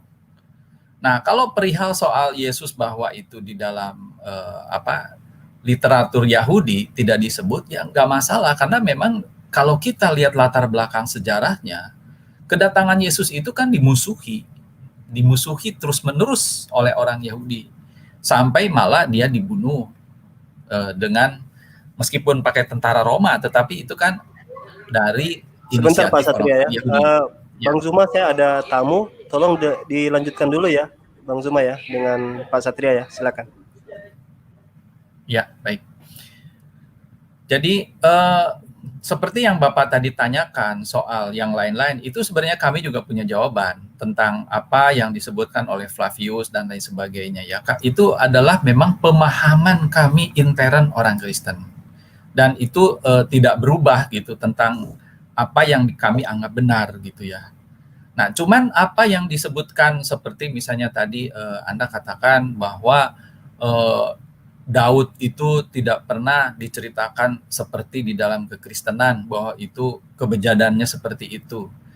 Ya, makanya kembali bahwa kitab Jabur yang Anda miliki itu berbeda dengan Alkitab yang kita miliki. Kalau Daud itu dimuliakan sebagai nabi dan tidak pernah ada kisah-kisah yang bejat, ya, itu adanya di kitab Jabur yang ditulis di dalam Quran. Kan Quran berkali-kali menyebut ada kitab Jabur. Yaitu kitab Jabur yang berbeda dengan kitab Mazmur yang kami miliki. Karena di dalam kisah tentang Daud itu yang di kami seperti ini. Dan kami punya penjelasan. Kenapa kisah Daud seperti itu? Ya, misalnya bahwa bagi Tuhan, manusia itu semua memang berdosa. Ya, itu pengajarannya. Dan kita umatnya diajarin supaya kita tidak mencontoh hal-hal buruk yang pernah dilakukan oleh para nabi atau para raja-raja Yahudi. Dari situ kita belajar bahwa kita jangan sampai seperti itu, karena itu efeknya di samping dosa, tetapi itu berakibat fatal. Ya, misalnya atas kelakuan daripada Daud yang kami yakini ya di dalam Alkitab kami, bahwa kita lihat bahwa setelah Salomo itu kerajaan Israel terpecah dua, dan itu berakibat sampai sekarang. Nah, itu efek daripada apa yang dilakukan oleh Daud pada zaman itu. Nah, tetapi kisah ini kan tidak ada di dalam Jabur. Jadi artinya bahwa Jabur punya kisah sendiri tentang Daud, sementara kami punya sendiri gitu. Ya, Pak Alwan. Atau Bang Juma kayak gitu ya. Silakan. Terima kasih Bang Kus. Jadi apa yang Bang Gus tadi katakan bahwa kitab Anda berbeda dengan kitab yang disebutkan Al-Quran itu dalam hal wahyu Tuhan betul. Itu betul, 100% itu benar. Bahwa Injil yang dimaksud Al-Quran bukanlah gospel. Ya, Injil yang dimaksud diberikan kepada Nabi Isa bukanlah kitab Anda. Begitupun Torah, begitupun Zabur. Ya. Itu betul, bukan kitab Anda. Nah, sekarang yang diterangkan oleh Al-Quran adalah sebuah pewahyuan yang diberikan kepada para nabi. Nah, itu kitab yang kami imani. Kami harus beriman kepada kitab itu. Di mana kitab ini adalah merupakan lembaran-lembaran yang pernah diwahyukan oleh Allah kepada para nabi. Kalau di dalam Al-Quran kami mengimaninya jelas. Diterangkan, qaulu amanna billah wa ma unzila ilaina wa ma unzila ila Ibrahim wa Ismail wa Ishak wa Yaqub dan seterusnya. Jadi termasuk Musa dan bahkan Isa. Allah memberikan lembaran-lembaran pengajaran firman kepada para nabi tersebut. Ya, itu kami imani. Nah, kalau kemudian sekarang Anda mengatakan bahwa kitab Anda itu bukanlah kitab yang diterangkan dalam Al-Quran, itu juga benar. Karena kenapa? Ternyata kitab Anda itu memang tidak sampai kepada Yesus.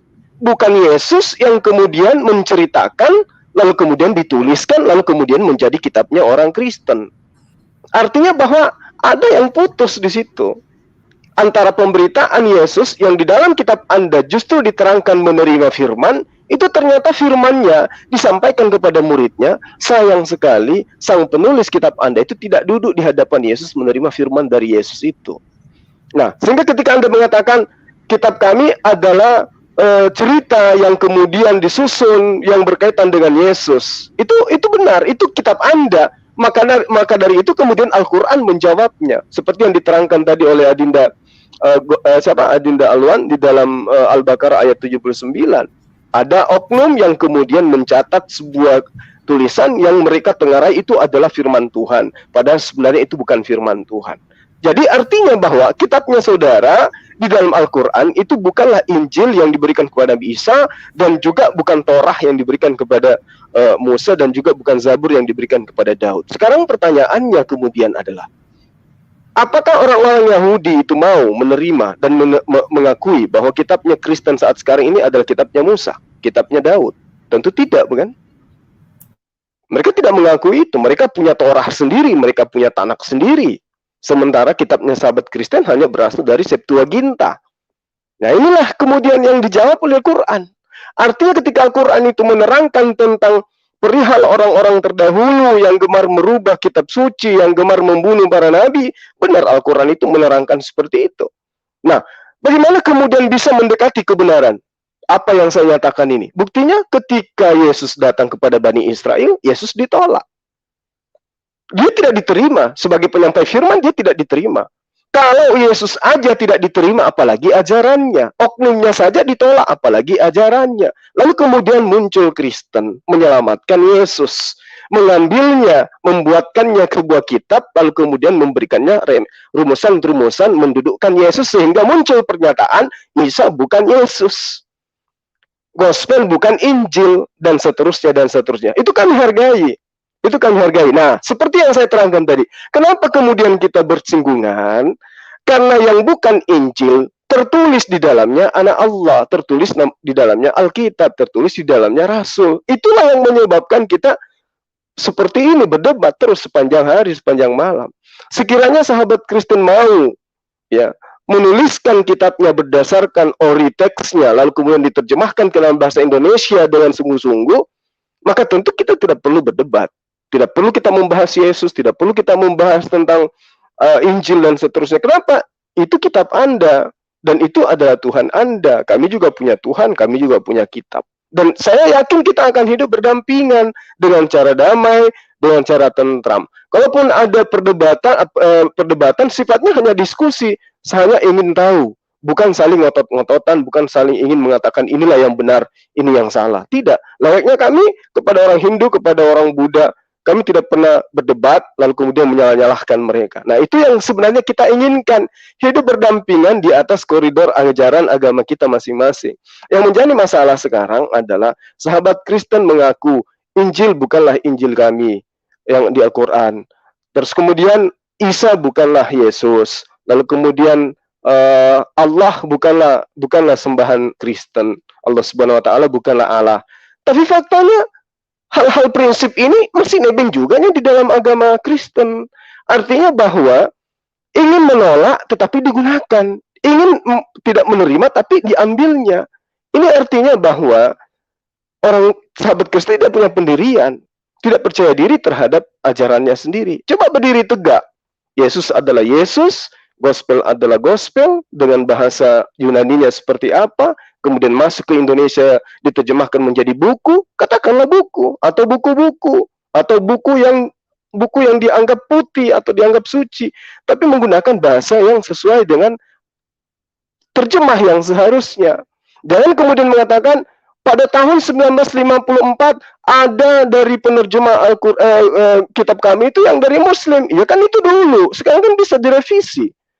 Yang hal-hal lain aja bisa. Kenapa kata Allah, kata Alkitab, kata Rasul dan seterusnya itu nggak bisa? Ada apa?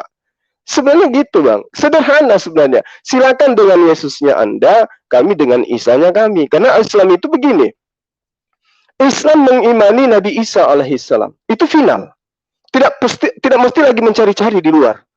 Kami mengimani Nabi Isa adalah sosok Nabi yang datang kepada Bani Israel mengajarkan Injil dengan kata la ilaha illallah. Sembahlah Allah Tuhanku dan Tuhanmu, tidak ada yang lain. Final itu, final. Nggak bisa ditambah lagi, nggak bisa dikurangi lagi, nggak mesti lagi kami harus merengek ke Paulus, merengek kemana-mana untuk membenarkan Nabi Isa. Nggak perlu. Itu sudah final itu. Kenapa? Karena muatan sesungguhnya yang ingin disampaikan oleh Al-Quran adalah la ilaha illallah. Itu aja. Nah, kenapa kemudian kita sering berdebat? Karena itu tadi.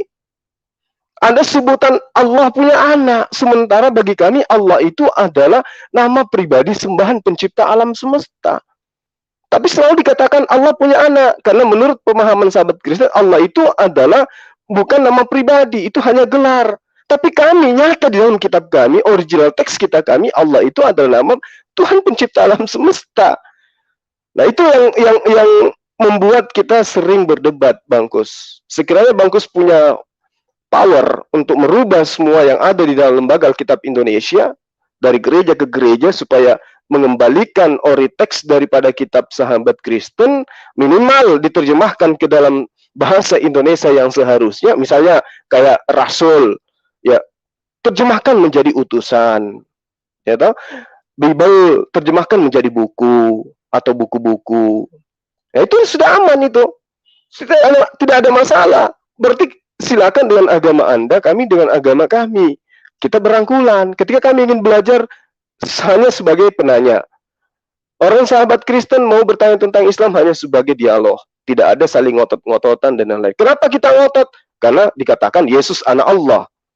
Kenapa kita ngotot? Karena Bible dikatakan Injil, Alkitab, dan seterusnya. Itulah yang menyebabkan kita ribut. Sebenarnya, sekali lagi saya katakan, kalau sahabat Kristen punya kekuatan untuk merubah itu, kita akan damai sejahtera sama-sama. Demikian, Bangkus.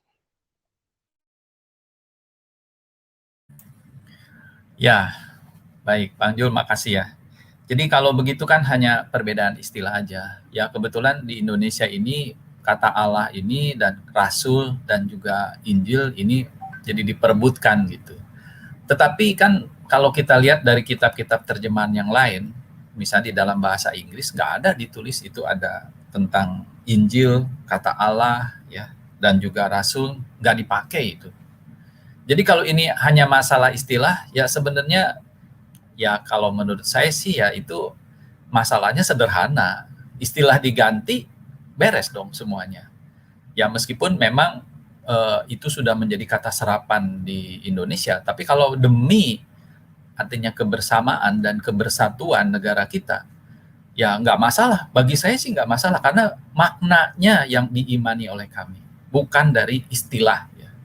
Karena kalau kita bandingkan istilah di Perjanjian Lama, Perjanjian Baru, soal istilah itu kalau di dalam kekristenan itu tidak terlalu hakiki sekali ya. Tetapi yang diutamakan adalah pemahaman dan pengertian apa yang diimani. Jadi kalau masalah yang istilah sederhana sebenarnya Bang Jul. Tapi saya sendiri tidak yakin kalau istilah itu juga dikembalikan, misalnya membuang kata Allah, membuang kata Rasul dan lain sebagainya. Saya kira ya, pertikaian, ketidaksesuaian atau kesalahpahaman tetap aja akan terjadi. Kenapa? Ya karena buktinya di negara-negara berbahasa Inggris, negara berbahasa Prancis, Spanyol, dan lain sebagainya, sama kok terjadi permasalahan. Ya. Jadi kalau menurut saya sih bukan masalah istilah gitu ya. Inggris coba, ada nggak kata Allah di dalam Bible? Nggak ada. Kata Rasul, ada nggak? Nggak ada. Tapi kenapa terjadi perdebatan ya? Kemudian di Prancis, sama di seluruh negara. Jadi ini bukan masalah istilah. Tetapi kalau menurut saya, kita masing-masing ini tidak mau ya bersikukuh kepada kitabnya sendiri-sendiri. Tetapi mau menyeberang kepada kitab lain. Tetapi buat Bang Jul saya sampaikan bahwa kita orang Kristen, kita tidak pernah ya mengambil ayat-ayat di dalam Quran atau hadis untuk membenarkan ajaran Kristen. Karena Kristen itu sudah berdiri sendiri. Meskipun di sana ada katanya kitab Perjanjian Lama milik orang Yahudi ya. Tetapi jangan lupa Yesus dan murid-muridnya itu juga orang Yahudi gitu. Karena itulah mereka berkisahnya atau hidupnya juga di tanah Yahudi. Jadi tidak ada suatu permasalahan di situ ya. Kecuali kalau Yesus ini hidupnya misalnya di Indonesia gitu ya, atau di Arab atau di negara lain lah, baru itu bermasalah. Apa hubungannya gitu ya dengan negara Yahudi atau tanah Palestina yang jelas mempercayai adanya kitab Tanakh Yahudi itu. Nah, kalau Yesus dan murid-muridnya kan memang di situ. Jadi itu ada dasarnya gitu. Terus kalau tadi Bang Jul katakan bahwa buktinya Yesus itu ditolak oleh orang-orang Yahudi. Ya saya kira itu tidak bisa dijadikan sebagai dasar juga, karena kalau kita lihat di dalam Islam juga, Isa juga ditolak oleh Yahudi. Cuman beda endingnya aja kan. Kalau di keislaman Isa itu tidak mati disalib, kalau di Kristen mati disalib. Tapi itu sama prinsipnya bahwa tidak diterima oleh orang Yahudi. Ya kan? Sama juga gitu. Jadi kalau saya melihat itu apa yang mirip ini itu dibuat disama-samakan gitu orang ya oleh teman-teman Islam ini. Ini yang jadi masalah ya. Seperti tadi saya udah katakan bahwa Injil yang di dalam Islam itu adalah yang dibawa oleh Isa pada waktu dia lahir. Ayat Qur'annya ada dan juga disebut-sebut di situ. Sedangkan di dalam kekristenan Yesus tidak pernah datang membawa kitab. Bahwa yang kami pegang ini adalah kesaksian para rasul dan surat-surat para rasul yang kami imani bahwa mereka hidup 24 jam bersama Yesus dan mereka mencatat apa yang terjadi, bahwa firman itu hidup bersama dengan manusia yang mana disebutkan di 1 Yohanes 1 sampai 10 ya. Itu kesaksian rasul.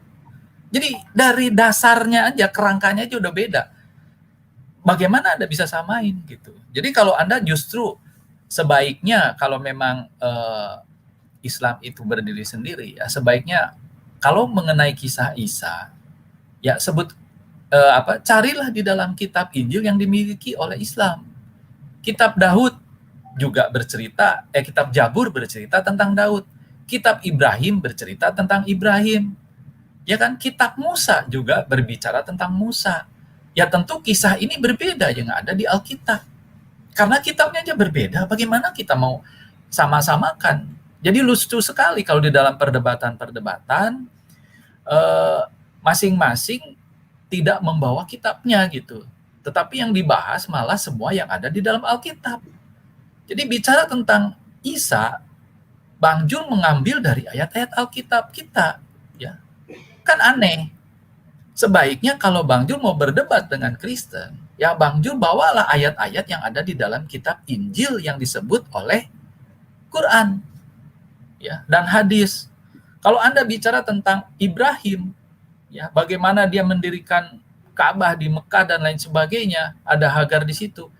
Janganlah mengambil dari kitab Perjanjian Lama atau kitab Yahudi. Karena apa? Karena Quran sudah menyebut bahwa itu ada kitab tersendiri, yaitu kitab Ibrahim, seperti yang tadi saya sebut ayatnya, dan juga kitab Musa.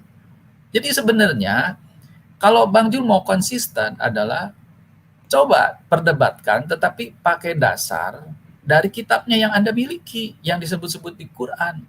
Justru kalau Anda mengambil kitab orang Kristen, nah, yang akan dipertanyakan berarti Anda tidak taat kepada Qurannya sendiri. Karena Quran jelas mengatakan bahwa kitab Injil yang dimaksud tuh ini loh. Kitab tentang Daud ini loh. Jabur itu ini loh. Kitab Ibrahim ini loh. Nah, ada lagi kalau Anda tidak menemukan itu, Anda harus cari dalam kitab Lauh Mahfudz yang merupakan kitab induk daripada agama Islam yang disebut-sebut di dalam Quran. Ya, mungkin saja ada di situ. Jadi kalau Anda punya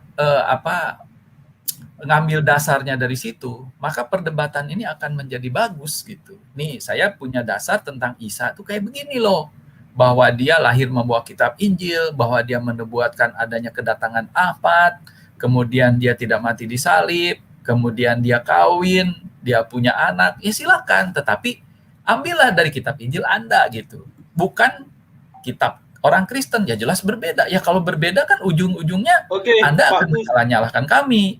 Gitu. Ya. Oke, mungkin cukup ya. Kita jawab. Cukup ya. Aku boleh izin sedikit nggak, Ustadz Juma sama Ustadz Alwan? Silakan. Oke, yang pertama aku ingin menjawab tentang Yesus atau Isa. Jadi dua agama Abrahamik faith dan satunya agama Romawi Yunani itu juga memberikan pandangan yang berbeda tentang sosok Iso the Masiho atau Yeshua HaMashiach. Kalau kita lihat di dalam dokumen Yahudi, itu misal di Sanhedrin atau di dokumen-dokumen Talmud lainnya, Yesus itu dikatakan memiliki bapak yang dimana bapaknya itu adalah Pandera. di mana suami Bunda Maria, atau kalau dalam perspektif Katolik itu Theotokos, memiliki suami namanya Pandera. Sedangkan di dalam Bible suami daripada Bunda Maria itu adalah Yusuf. Nah, itu sudah berbeda. Sedangkan di dalam Al-Quran tidak dinarasikan siapa suami daripada Bunda Maria. Lalu yang kedua, tentang kematian Yesus. Nah, di dalam Sanhedrin 47 itu dikatakan kematian Yesus menurut perspektif Yahudi itu dirajam. Sedangkan di dalam gospel dinarasikan kematian Yesus itu disalib. Tetapi di dalam Al-Quran dikatakan wa qaulihim inna qatalna masiha Isa bin Maryam Rasulullah wa ma qataluhu, kamu tidak membunuhnya dirajam, wa ma solabuhu, dan kamu tidak menyalibnya, walakin subyahalahum, tetapi hal itu seolah-olah ditampakkan.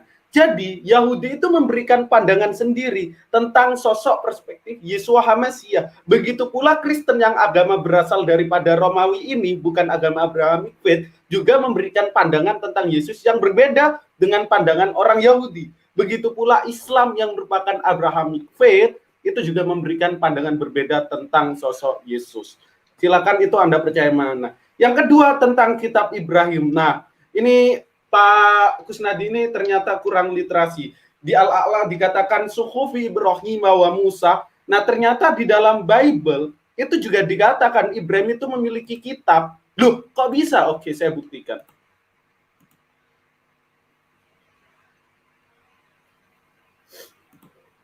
Ini kalau Pak Kusnadi cek di dalam Beresit 26 ayat 5, di sini dikatakan, because Abraham hearkened to my voice and keep my chair, my commandment, my status, and my instruction. Kata instruction di sini, itu di dalam original teksnya itu wetaurati. Jadi kata Torah itu padanannya di dalam bahasa Arab itu adalah suhuf, yang artinya instruksi atau ketetapan. Mana ya tadi? Ini, wetaurati and my laws. Jadi Abraham menerima commandment, terus menerima status, and my laws, yang di dalam bahasa Ibrani itu adalah Torah. Nanti kalau kita padankan itu adalah suhuf. Nah, terus kalau lihat tafsir daripada Rasi yang dinarasikan, di sini juga dikatakan, and my instruction to include the oral law. Jadi interaksinya itu masuk ke dalam yang disebut Torah Seba Albeh. Ya, yang dimana Abraham itu juga mendapatkan itu, ketetapan itu. Al-Quran tidak salah mencatat bahwa Abraham itu memiliki suhuf. Ternyata di original teksnya serta tafsir-tafsir para rabbinik juga mengatakan Abraham itu mendapat suhuf atau mendapat Taurati. Itu silahkan cek original teksnya di dalam Kejadian 26 ayat 5. Terus tentang Abraham pergi ke Mekah gitu-gitu. Itu di dokumen Yahudi itu ada. Nah, nanti saya akan buktikan di mana ketika Rabi Jonathan memberikan eksegesis tentang Abraham, di mana mengeluarkan Torah Seba Albe atau oral Torahnya, itu mengatakan bahwa Abraham itu nanti akan berhijrah ke Mekah, ke Bakkah. Itu Pak Kusnadi. Jadi harus perbanyak literasi dulu. Nah, mungkin itu singkat dari saya. Silahkan lanjut Ustadz Zuma mungkin. Baik, saya tambahkan ya Bang Kus, saya tanggapi yang tadi. Jadi Al-Quran itu telah menerangkan dengan jelas tentang keadaan kitab-kitab yang kami imani itu. Jadi Torah itu bukan kitabnya umat Islam dalam arti kata kitab yang dikhususkan diberikan kepada umat Islam. Begitupun Zabur dan juga Injil. Kitab-kitab ini diberikan kepada sosok Nabi untuk kaumnya masing-masing. Bentuk daripada iman kami terhadap kitab-kitab itu tidak lain dan tidak bukan adalah bahwa kami disyariatkan untuk beriman bahwa dulu Allah pernah mewahyukan sebuah firman kepada Nabi Musa, ada kepada Nabi Daud, juga kepada Nabi Isa alaihissalam. Nah, bagaimana mungkin kemudian kitab-kitab ini kami jadikan sebagai acuan untuk berdebat dengan Anda, sementara kitab itu bukan untuk kami, bukan ditujukan kepada kami.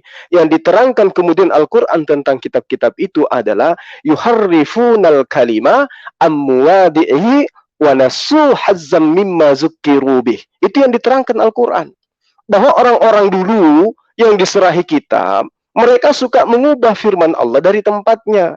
Mereka sengaja melupakan sebagian pesan yang telah diperingatkan kepada mereka. Mereka merubah. Jadi ketika kemudian sahabat saya ini mengatakan, kenapa tidak menggunakan Injil, Torah, dan juga Mazmur? Bagaimana mungkin kami ingin menggunakan? Pertama, kitab itu sudah tidak ada. Kedua, kalaupun ada, kitab-kitab itu sudah dirubah-rubah. Lalu bagaimana kemudian kita menerangkan kepada para sahabat? Kalau misalnya bercerita tentang Nabi Isa, yang satu menerangkan tentang Nabi Isa, Ani abudullah rabbi wa rabbakum. Nabi Isa menjelaskan kepada Bani Israel, sembahlah Allah Tuhanku dan Tuhanmu. Kalau ini yang kita gunakan kepada sahabat Kristen, maka sudah final. Nabi Isa memerintahkan untuk Bani Israel menyembah Allah, Tuhannya Isa dan Tuhannya Bani Israel. Nah, ini disampaikan kepada sahabat Kristen. Sahabat Kristen akan mengatakan, nah itu kan Nabi Isa. Kalau kami di Yesus itu tidak pernah begitu.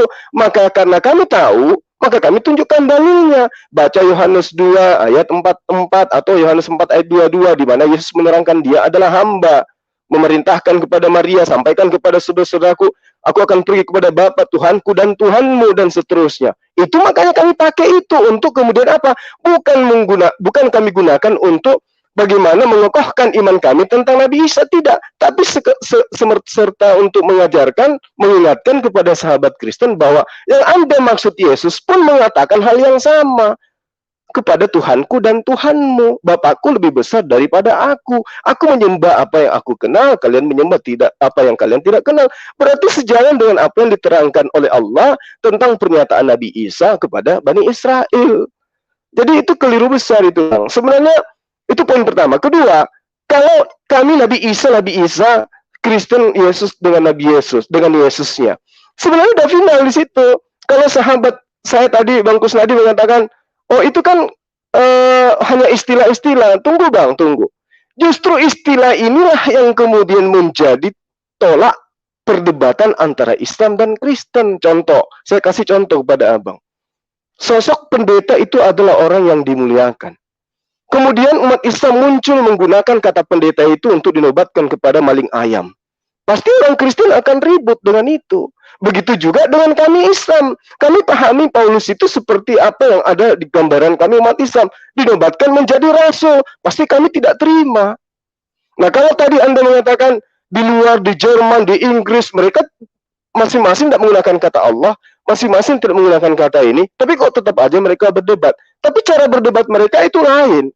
Lagi pula yang menyebabkan mereka berdebat itu bukan karena istilah-istilah itu tadi betul, melainkan adanya orang yang menjadi mu'alaf atau adanya orang yang menjadi Kristen, ya, atau menjadi murtadin, sehingga muncul perdebatan di mana perdebatan itu lebih terarah, ya, dilindungi oleh undang-undang. Tidak ada ribut satu sama yang lain, tidak ada saling sikut satu sama yang lain. Mereka betul-betul berdebat karena memang untuk menyampaikan kebenaran versi agama masing-masing. Kalau di negara kita ini beda. Yang satu menzalimi saudaranya sendiri. Yang Allah itu adalah nama pribadi Tuhannya, sesembahannya, sahabatnya, saudaranya Islam, itu dijadikan sebagai olok-olokan di dalam agamanya. Esensi yang tidak punya anak, tidak diperanakkan, bukan manusia, dijadikan sebagai jaminan keselamatan di dalam agamanya, di mana Allah yang maha suci di dalam ajaran agama Islam itu dikatakan nuzul menjadi manusia. Dia memiliki anak dan seterusnya. Bahkan dikatakan Allah itu bisa aja menjadi sapi, menjadi ini. Itu kan menyakiti hati kami. Tapi coba kalau sahabat Kristen mengatakan, Bapak kami yang di surga bisa menjadi apapun, bisa menjadi ini seperti yang dikatakan oleh Pendeta Lamsen.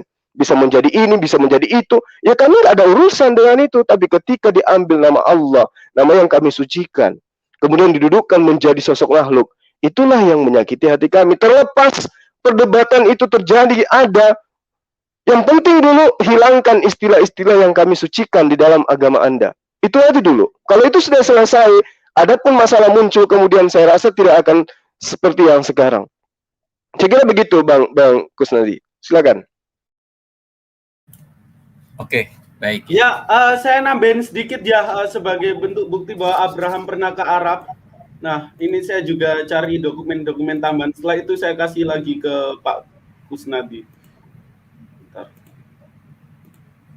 Nah, ini kalau kita lihat di dalam Kejadian 25 ayat 13, ini Jonathan mengatakan, kan di sini dikatakan, this is the line of Ismail, Abraham's sons.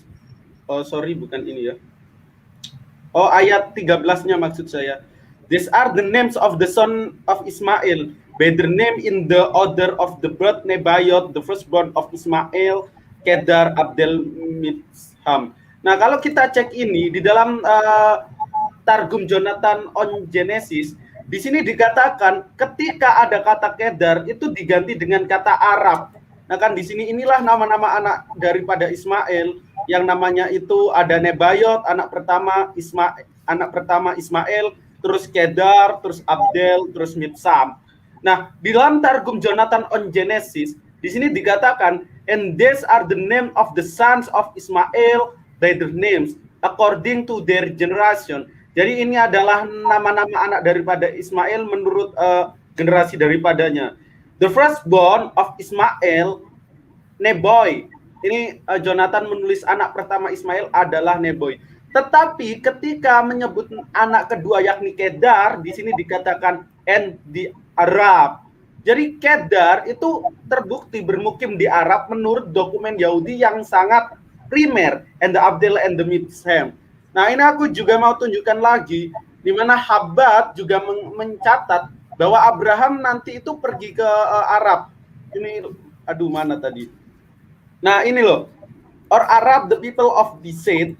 Jadi nanti di sini dikatakan kan Hagar dan Ismail nanti pergi ke Arab, terus Abraham itu nanti mengunjungi Ismail di Arab. Itu Pak Kusnadi.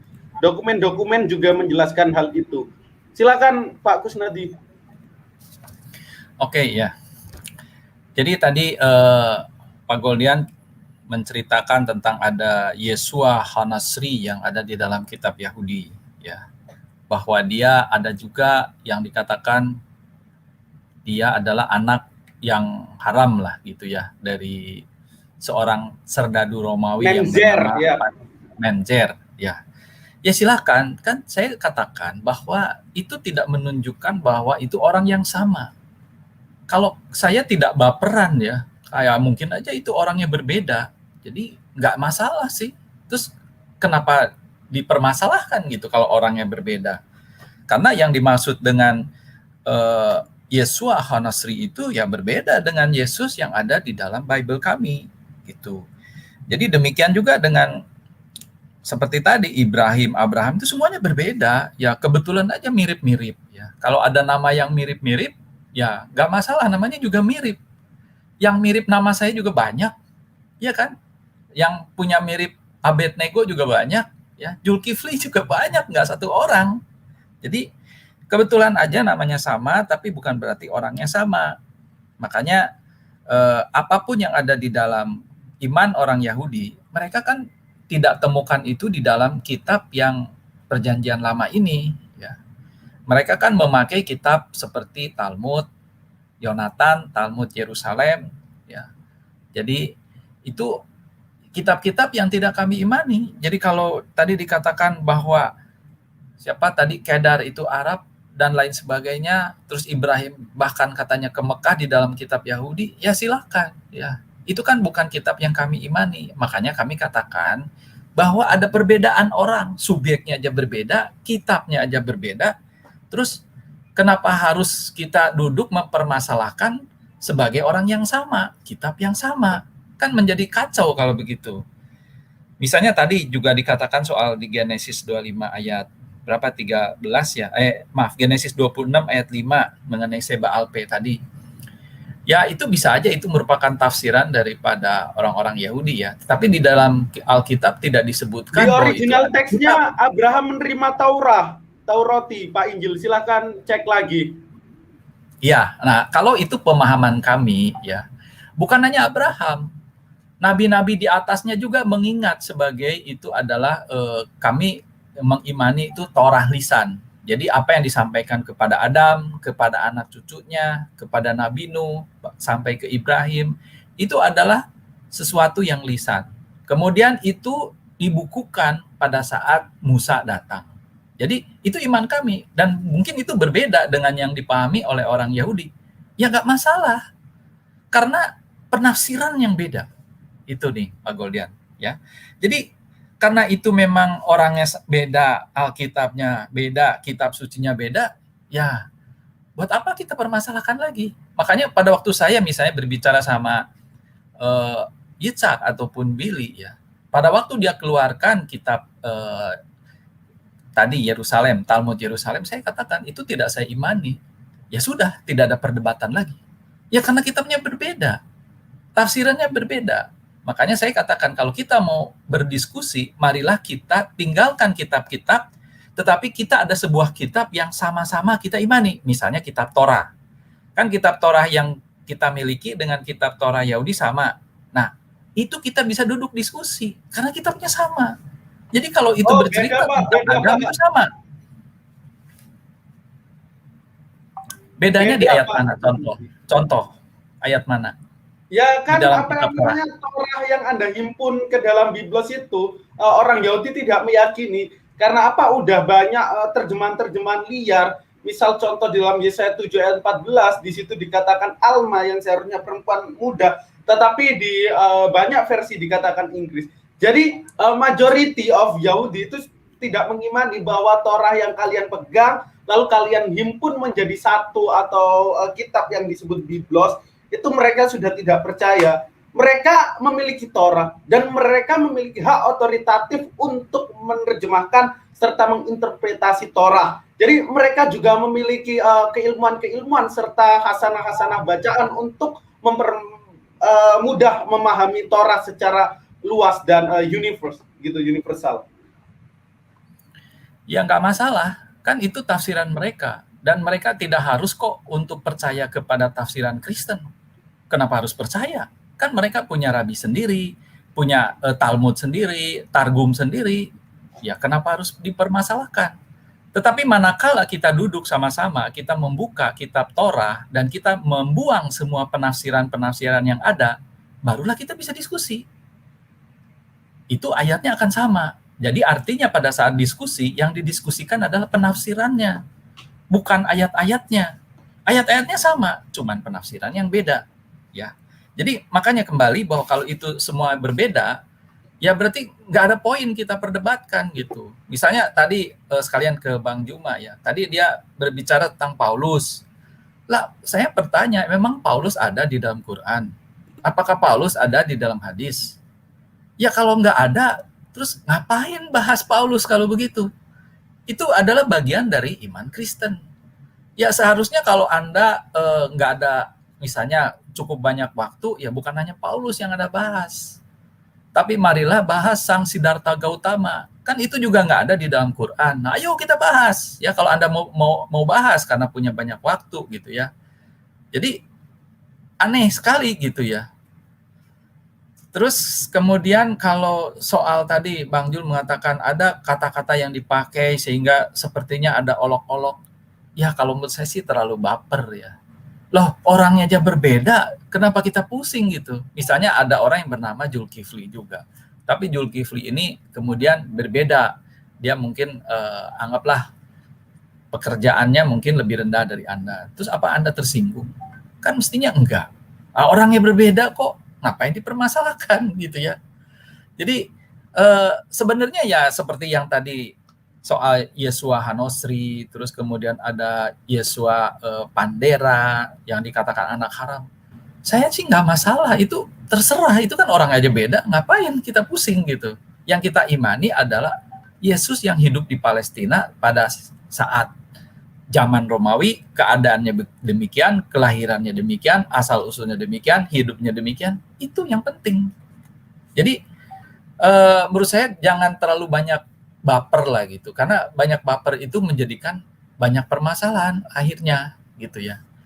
Jadi saya jawab juga Bang Jul tadi mengatakan ada yang dirubah-rubah, ayat Quran mengatakan rubah-rubah, tapi maaf ya, saya tidak menemukan loh ayat di dalam Quran. Kalau bisa tolong tunjukkan bahwa ada kitab yang dirubah-rubah.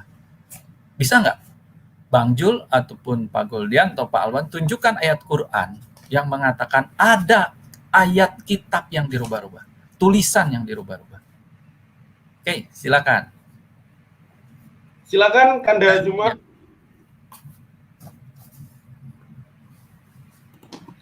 Oke, sambil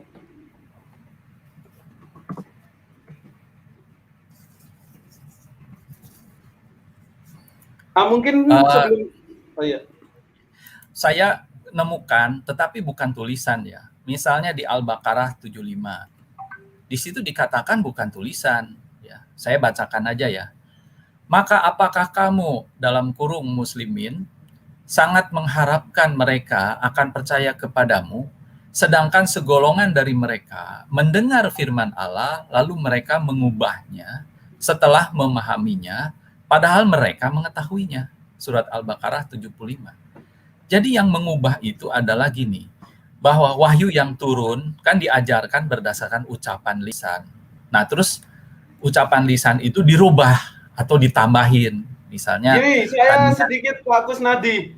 Jadi di konsep Abrahamic faith, yakni Yahudi dan Islam, itu tidak mengenal tradisi penyampaian firman dengan tradisi tekstual. Tetapi yang kita kenal menurut dua tradisi Semitik ini, yakni aural dan oral. Aural itu didengar, lalu oral itu menyampaikan. Jadi tidak ada konsep kitab yang turun gedebuk daripada langit. Nah, tadi tentang Yesua. Jadi tiga agama ini memberikan pandangan berbeda tentang siapa itu Yesua. Yesua Hanasori itu kalau diterjemahkan ke dalam bahasa Indonesia itu Yesus atau Isa dari Nazaret. Di situ dikatakan papinya namanya Pandera, hansip daripada Romawi yang menikahi bunda Allah kalau menurut perspektif Katolik, yakni Theotokos. Sedangkan di dalam Bible atau Gospel itu dikatakan bahwa tunangan daripada Maria itu Yusuf. Jadi antara Yahudi dan Kristen itu memberikan dua pandangan yang berbeda. Nanti kalau tidak percaya saya akan tunjukkan buktinya. Nah, terus siapa tadi Pak Kusnadi? Begitu pula tentang Torah. Jadi Torah itu memiliki khazanah yang luas. Kalau Pak Kusnadi itu pernah baca, itu saya lupa di mana. Jadi Torah itu ada pandangan yang berbeda-beda. Contoh Rashi menulis gini-gini. Dan itu sanadnya jelas. Dia mendengar, atau yang disebut itu Torah Sebaalbeh. Nah, sedangkan di Torah sendiri itu dibagi menjadi dua. Nanti Torah Sebiktav, atau kalau dalam bahasa Yunani-nya itu kitab Pentateuch atau 5 kitab itu yang nanti diterjemahkan ke dalam bahasa Yunani. Dan Torah oral juga menghimpun Halakha, Mishnah, Talmud dan lain sebagainya. Dan itu diyakini sebagai sumber primer daripada orang Yahudi. Itu bukan sumber tersier loh. Ketika kita mengutip itu, kenapa kok dilarang? Jadi biar ada hasanah keilmuan yang kita sampaikan kepada halayak publik agar halayak publik memahami. Jadi kalau hanya memacu atau mengacu kepada Biblos terjemahan Lembaga Alkitab Indonesia itu sangat tidak cukup karena di sana nanti akan banyak scientific error, terus banyak peristiwa yang ahistori dan lain sebagainya. Nah, mungkin ini Kanda Zuma juga mau ada kegiatan, mungkin penutup buat Kanda Zuma, tafadhol.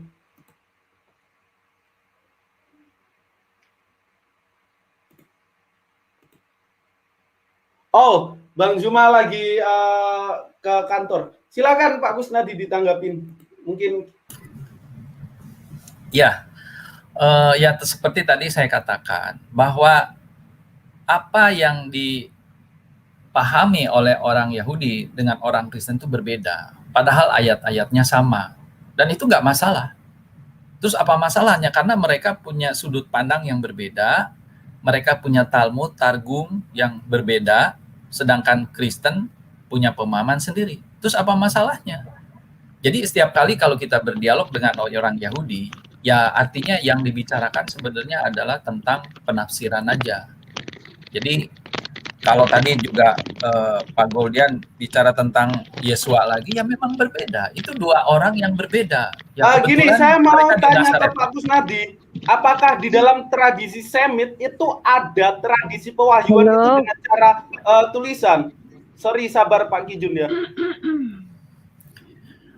Ya, kan begini. Kalau di dalam iman Kristen itu ada yang namanya revelation.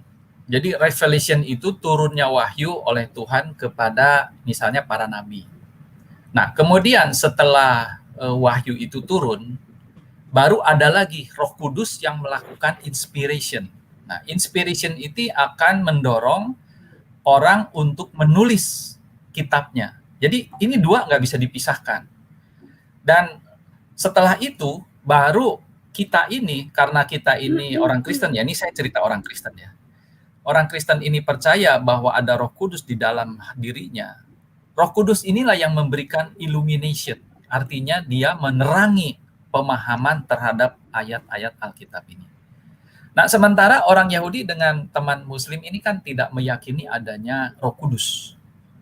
Jadi artinya cuman revelation doang.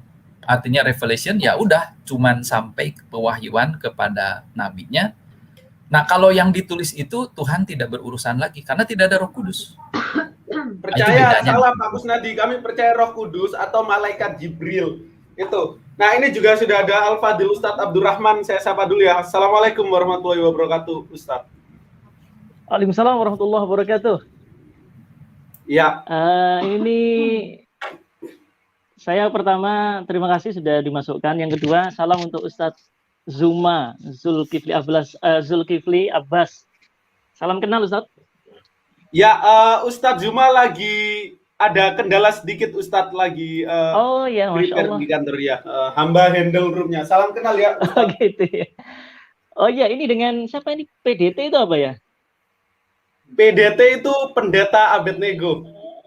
Oh. Pandita dari bahasa Sansekerta ya. Artinya guru. Oh. Hamba Muslim Ustadz ya. Oh gitu. Kalau saudara Satria Injil ini dari Nasrani betul? Ya, betul Pak Abdurrahman. Salam kenal. Salam kenal. Saya salam kenal Bang Satria ini. Masya Allah, saya lihat Bang Satria ini orangnya cukup kalem ini.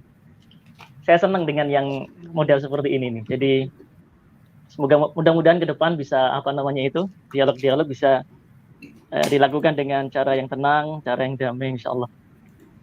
Saya sebenarnya di sini ingin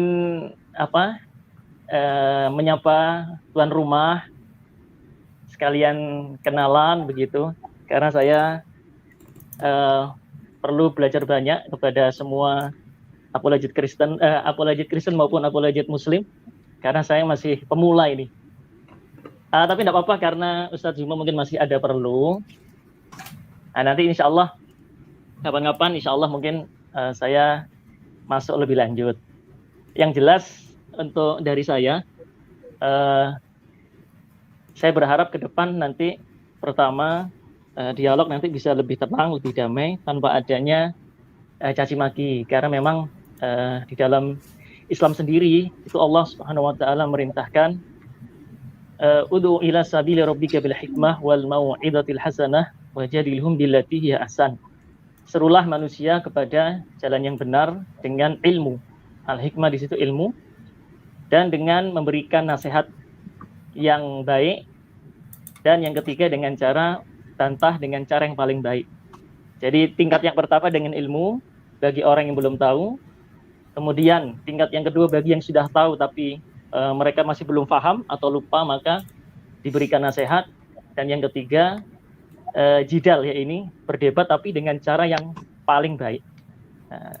Saya punya pengalaman ketika saya beberapa kali di channelnya Apologet Kristen itu, saya merasa tidak nyaman karena memang tidak diberi kesempatan untuk menjelaskan dengan jelas ya. Jadi di tengah-tengah jalan kemudian terus dipotong dan sebagainya.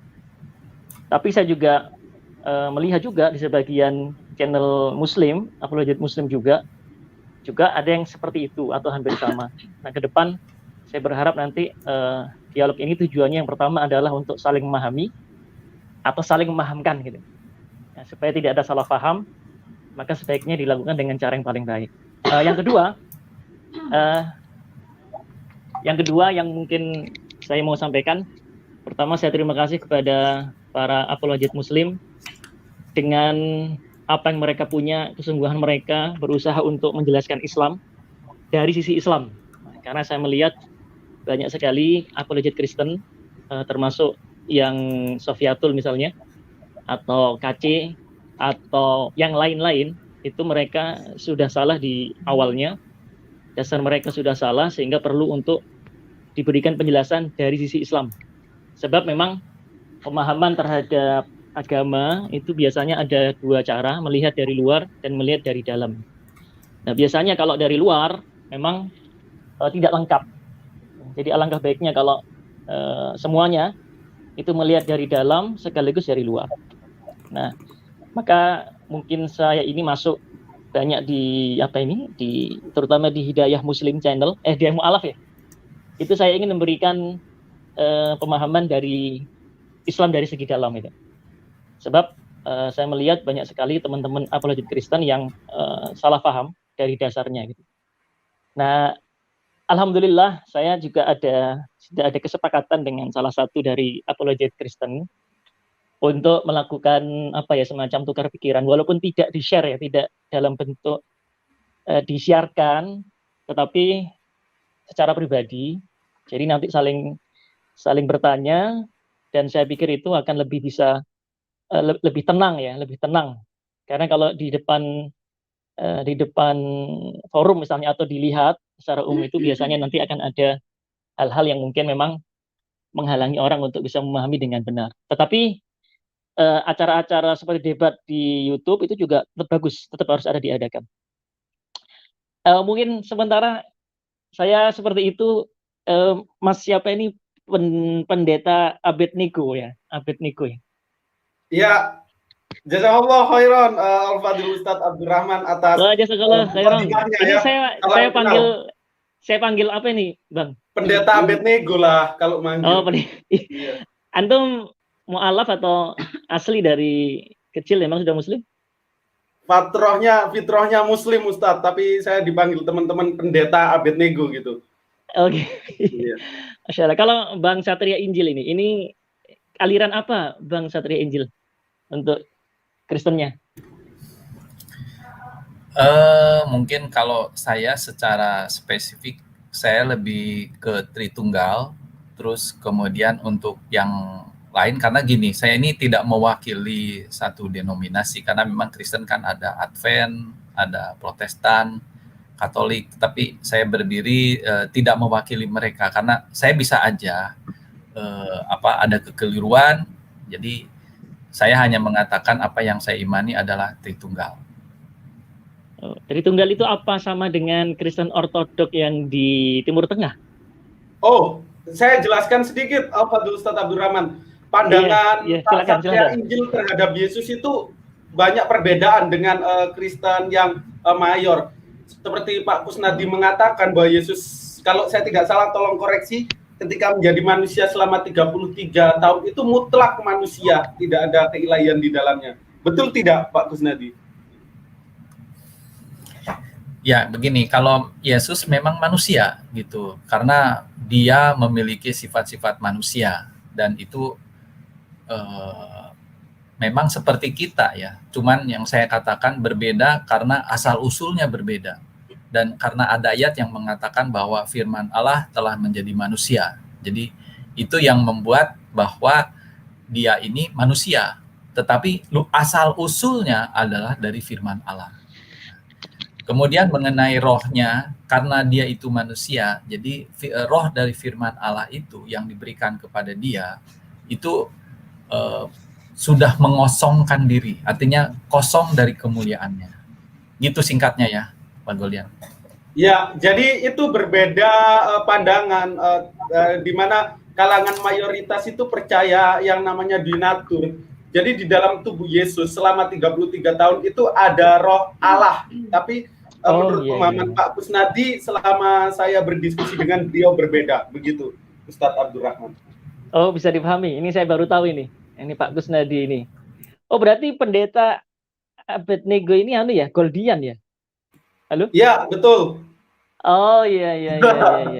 Ini makanya kan kalau kita bertanya ini kan akhirnya bisa saling memahami ini. Saya baru tahu kalau ada satu pemahaman yang seperti itu yang dipahami. Masya Allah. Jadi memperkaya wawasan saya gitu. Bang Goldian, ini saya pamit dulu. Salam untuk Ustadz Zuma. Kapan-kapan nanti insya Allah mungkin saya mampir lah. Siap. Mohon maaf kalau ada kata-kata yang salah. Pak Kusnadi, Pak atau Bang Goldian, selamat sore. Assalamualaikum warahmatullahi wabarakatuh. Ya, selamat sore. Ya, terima kasih untuk kedatangannya. Terima kasih kembali.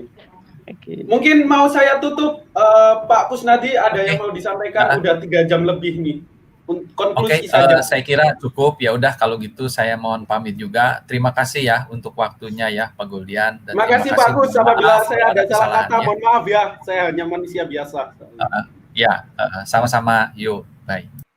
Oke, terima kasih rekan-rekan yang udah hadir di forum kita siang sampai sore hari ini ya. Apabila ada panelis yang hadir di room StreamYard ini mengeluarkan kesalahan kata, hamba mewakili untuk mengucapkan maaf karena kita itu hanyalah manusia biasa yang tentunya tidak luput daripada kesalahan. Dan apabila rekan-rekan atau panelis yang hadir di sini memberikan info kebenaran, itu 100% mutlak berasal daripada Allah, karena Allah itu adalah maha benar. Terima kasih. Akhirul kalam, wallahu alam bisawab, fastabahu khairah, nun wal qalam yama yasturun, wassalamualaikum warahmatullahi wabarakatuh. Jangan lupa subscribe channel Makassar Mu'alaf Center Indonesia ya, karena Makassar Mu'alaf Center Indonesia itu gerakan yang secara realistis benar-benar menjadi garda terdepan untuk menangkal pemurtatan dan tentunya berada di lini depan untuk mengayomi umat dan serta membentengi akidah umat Islam dari upaya-upaya busuk kaum yang membenci Islam yang secara masif dan produktif terus dilakukan kepada Muslim. Terima kasih, bye-bye, see you again di kesempatan yang akan datang para sahabat.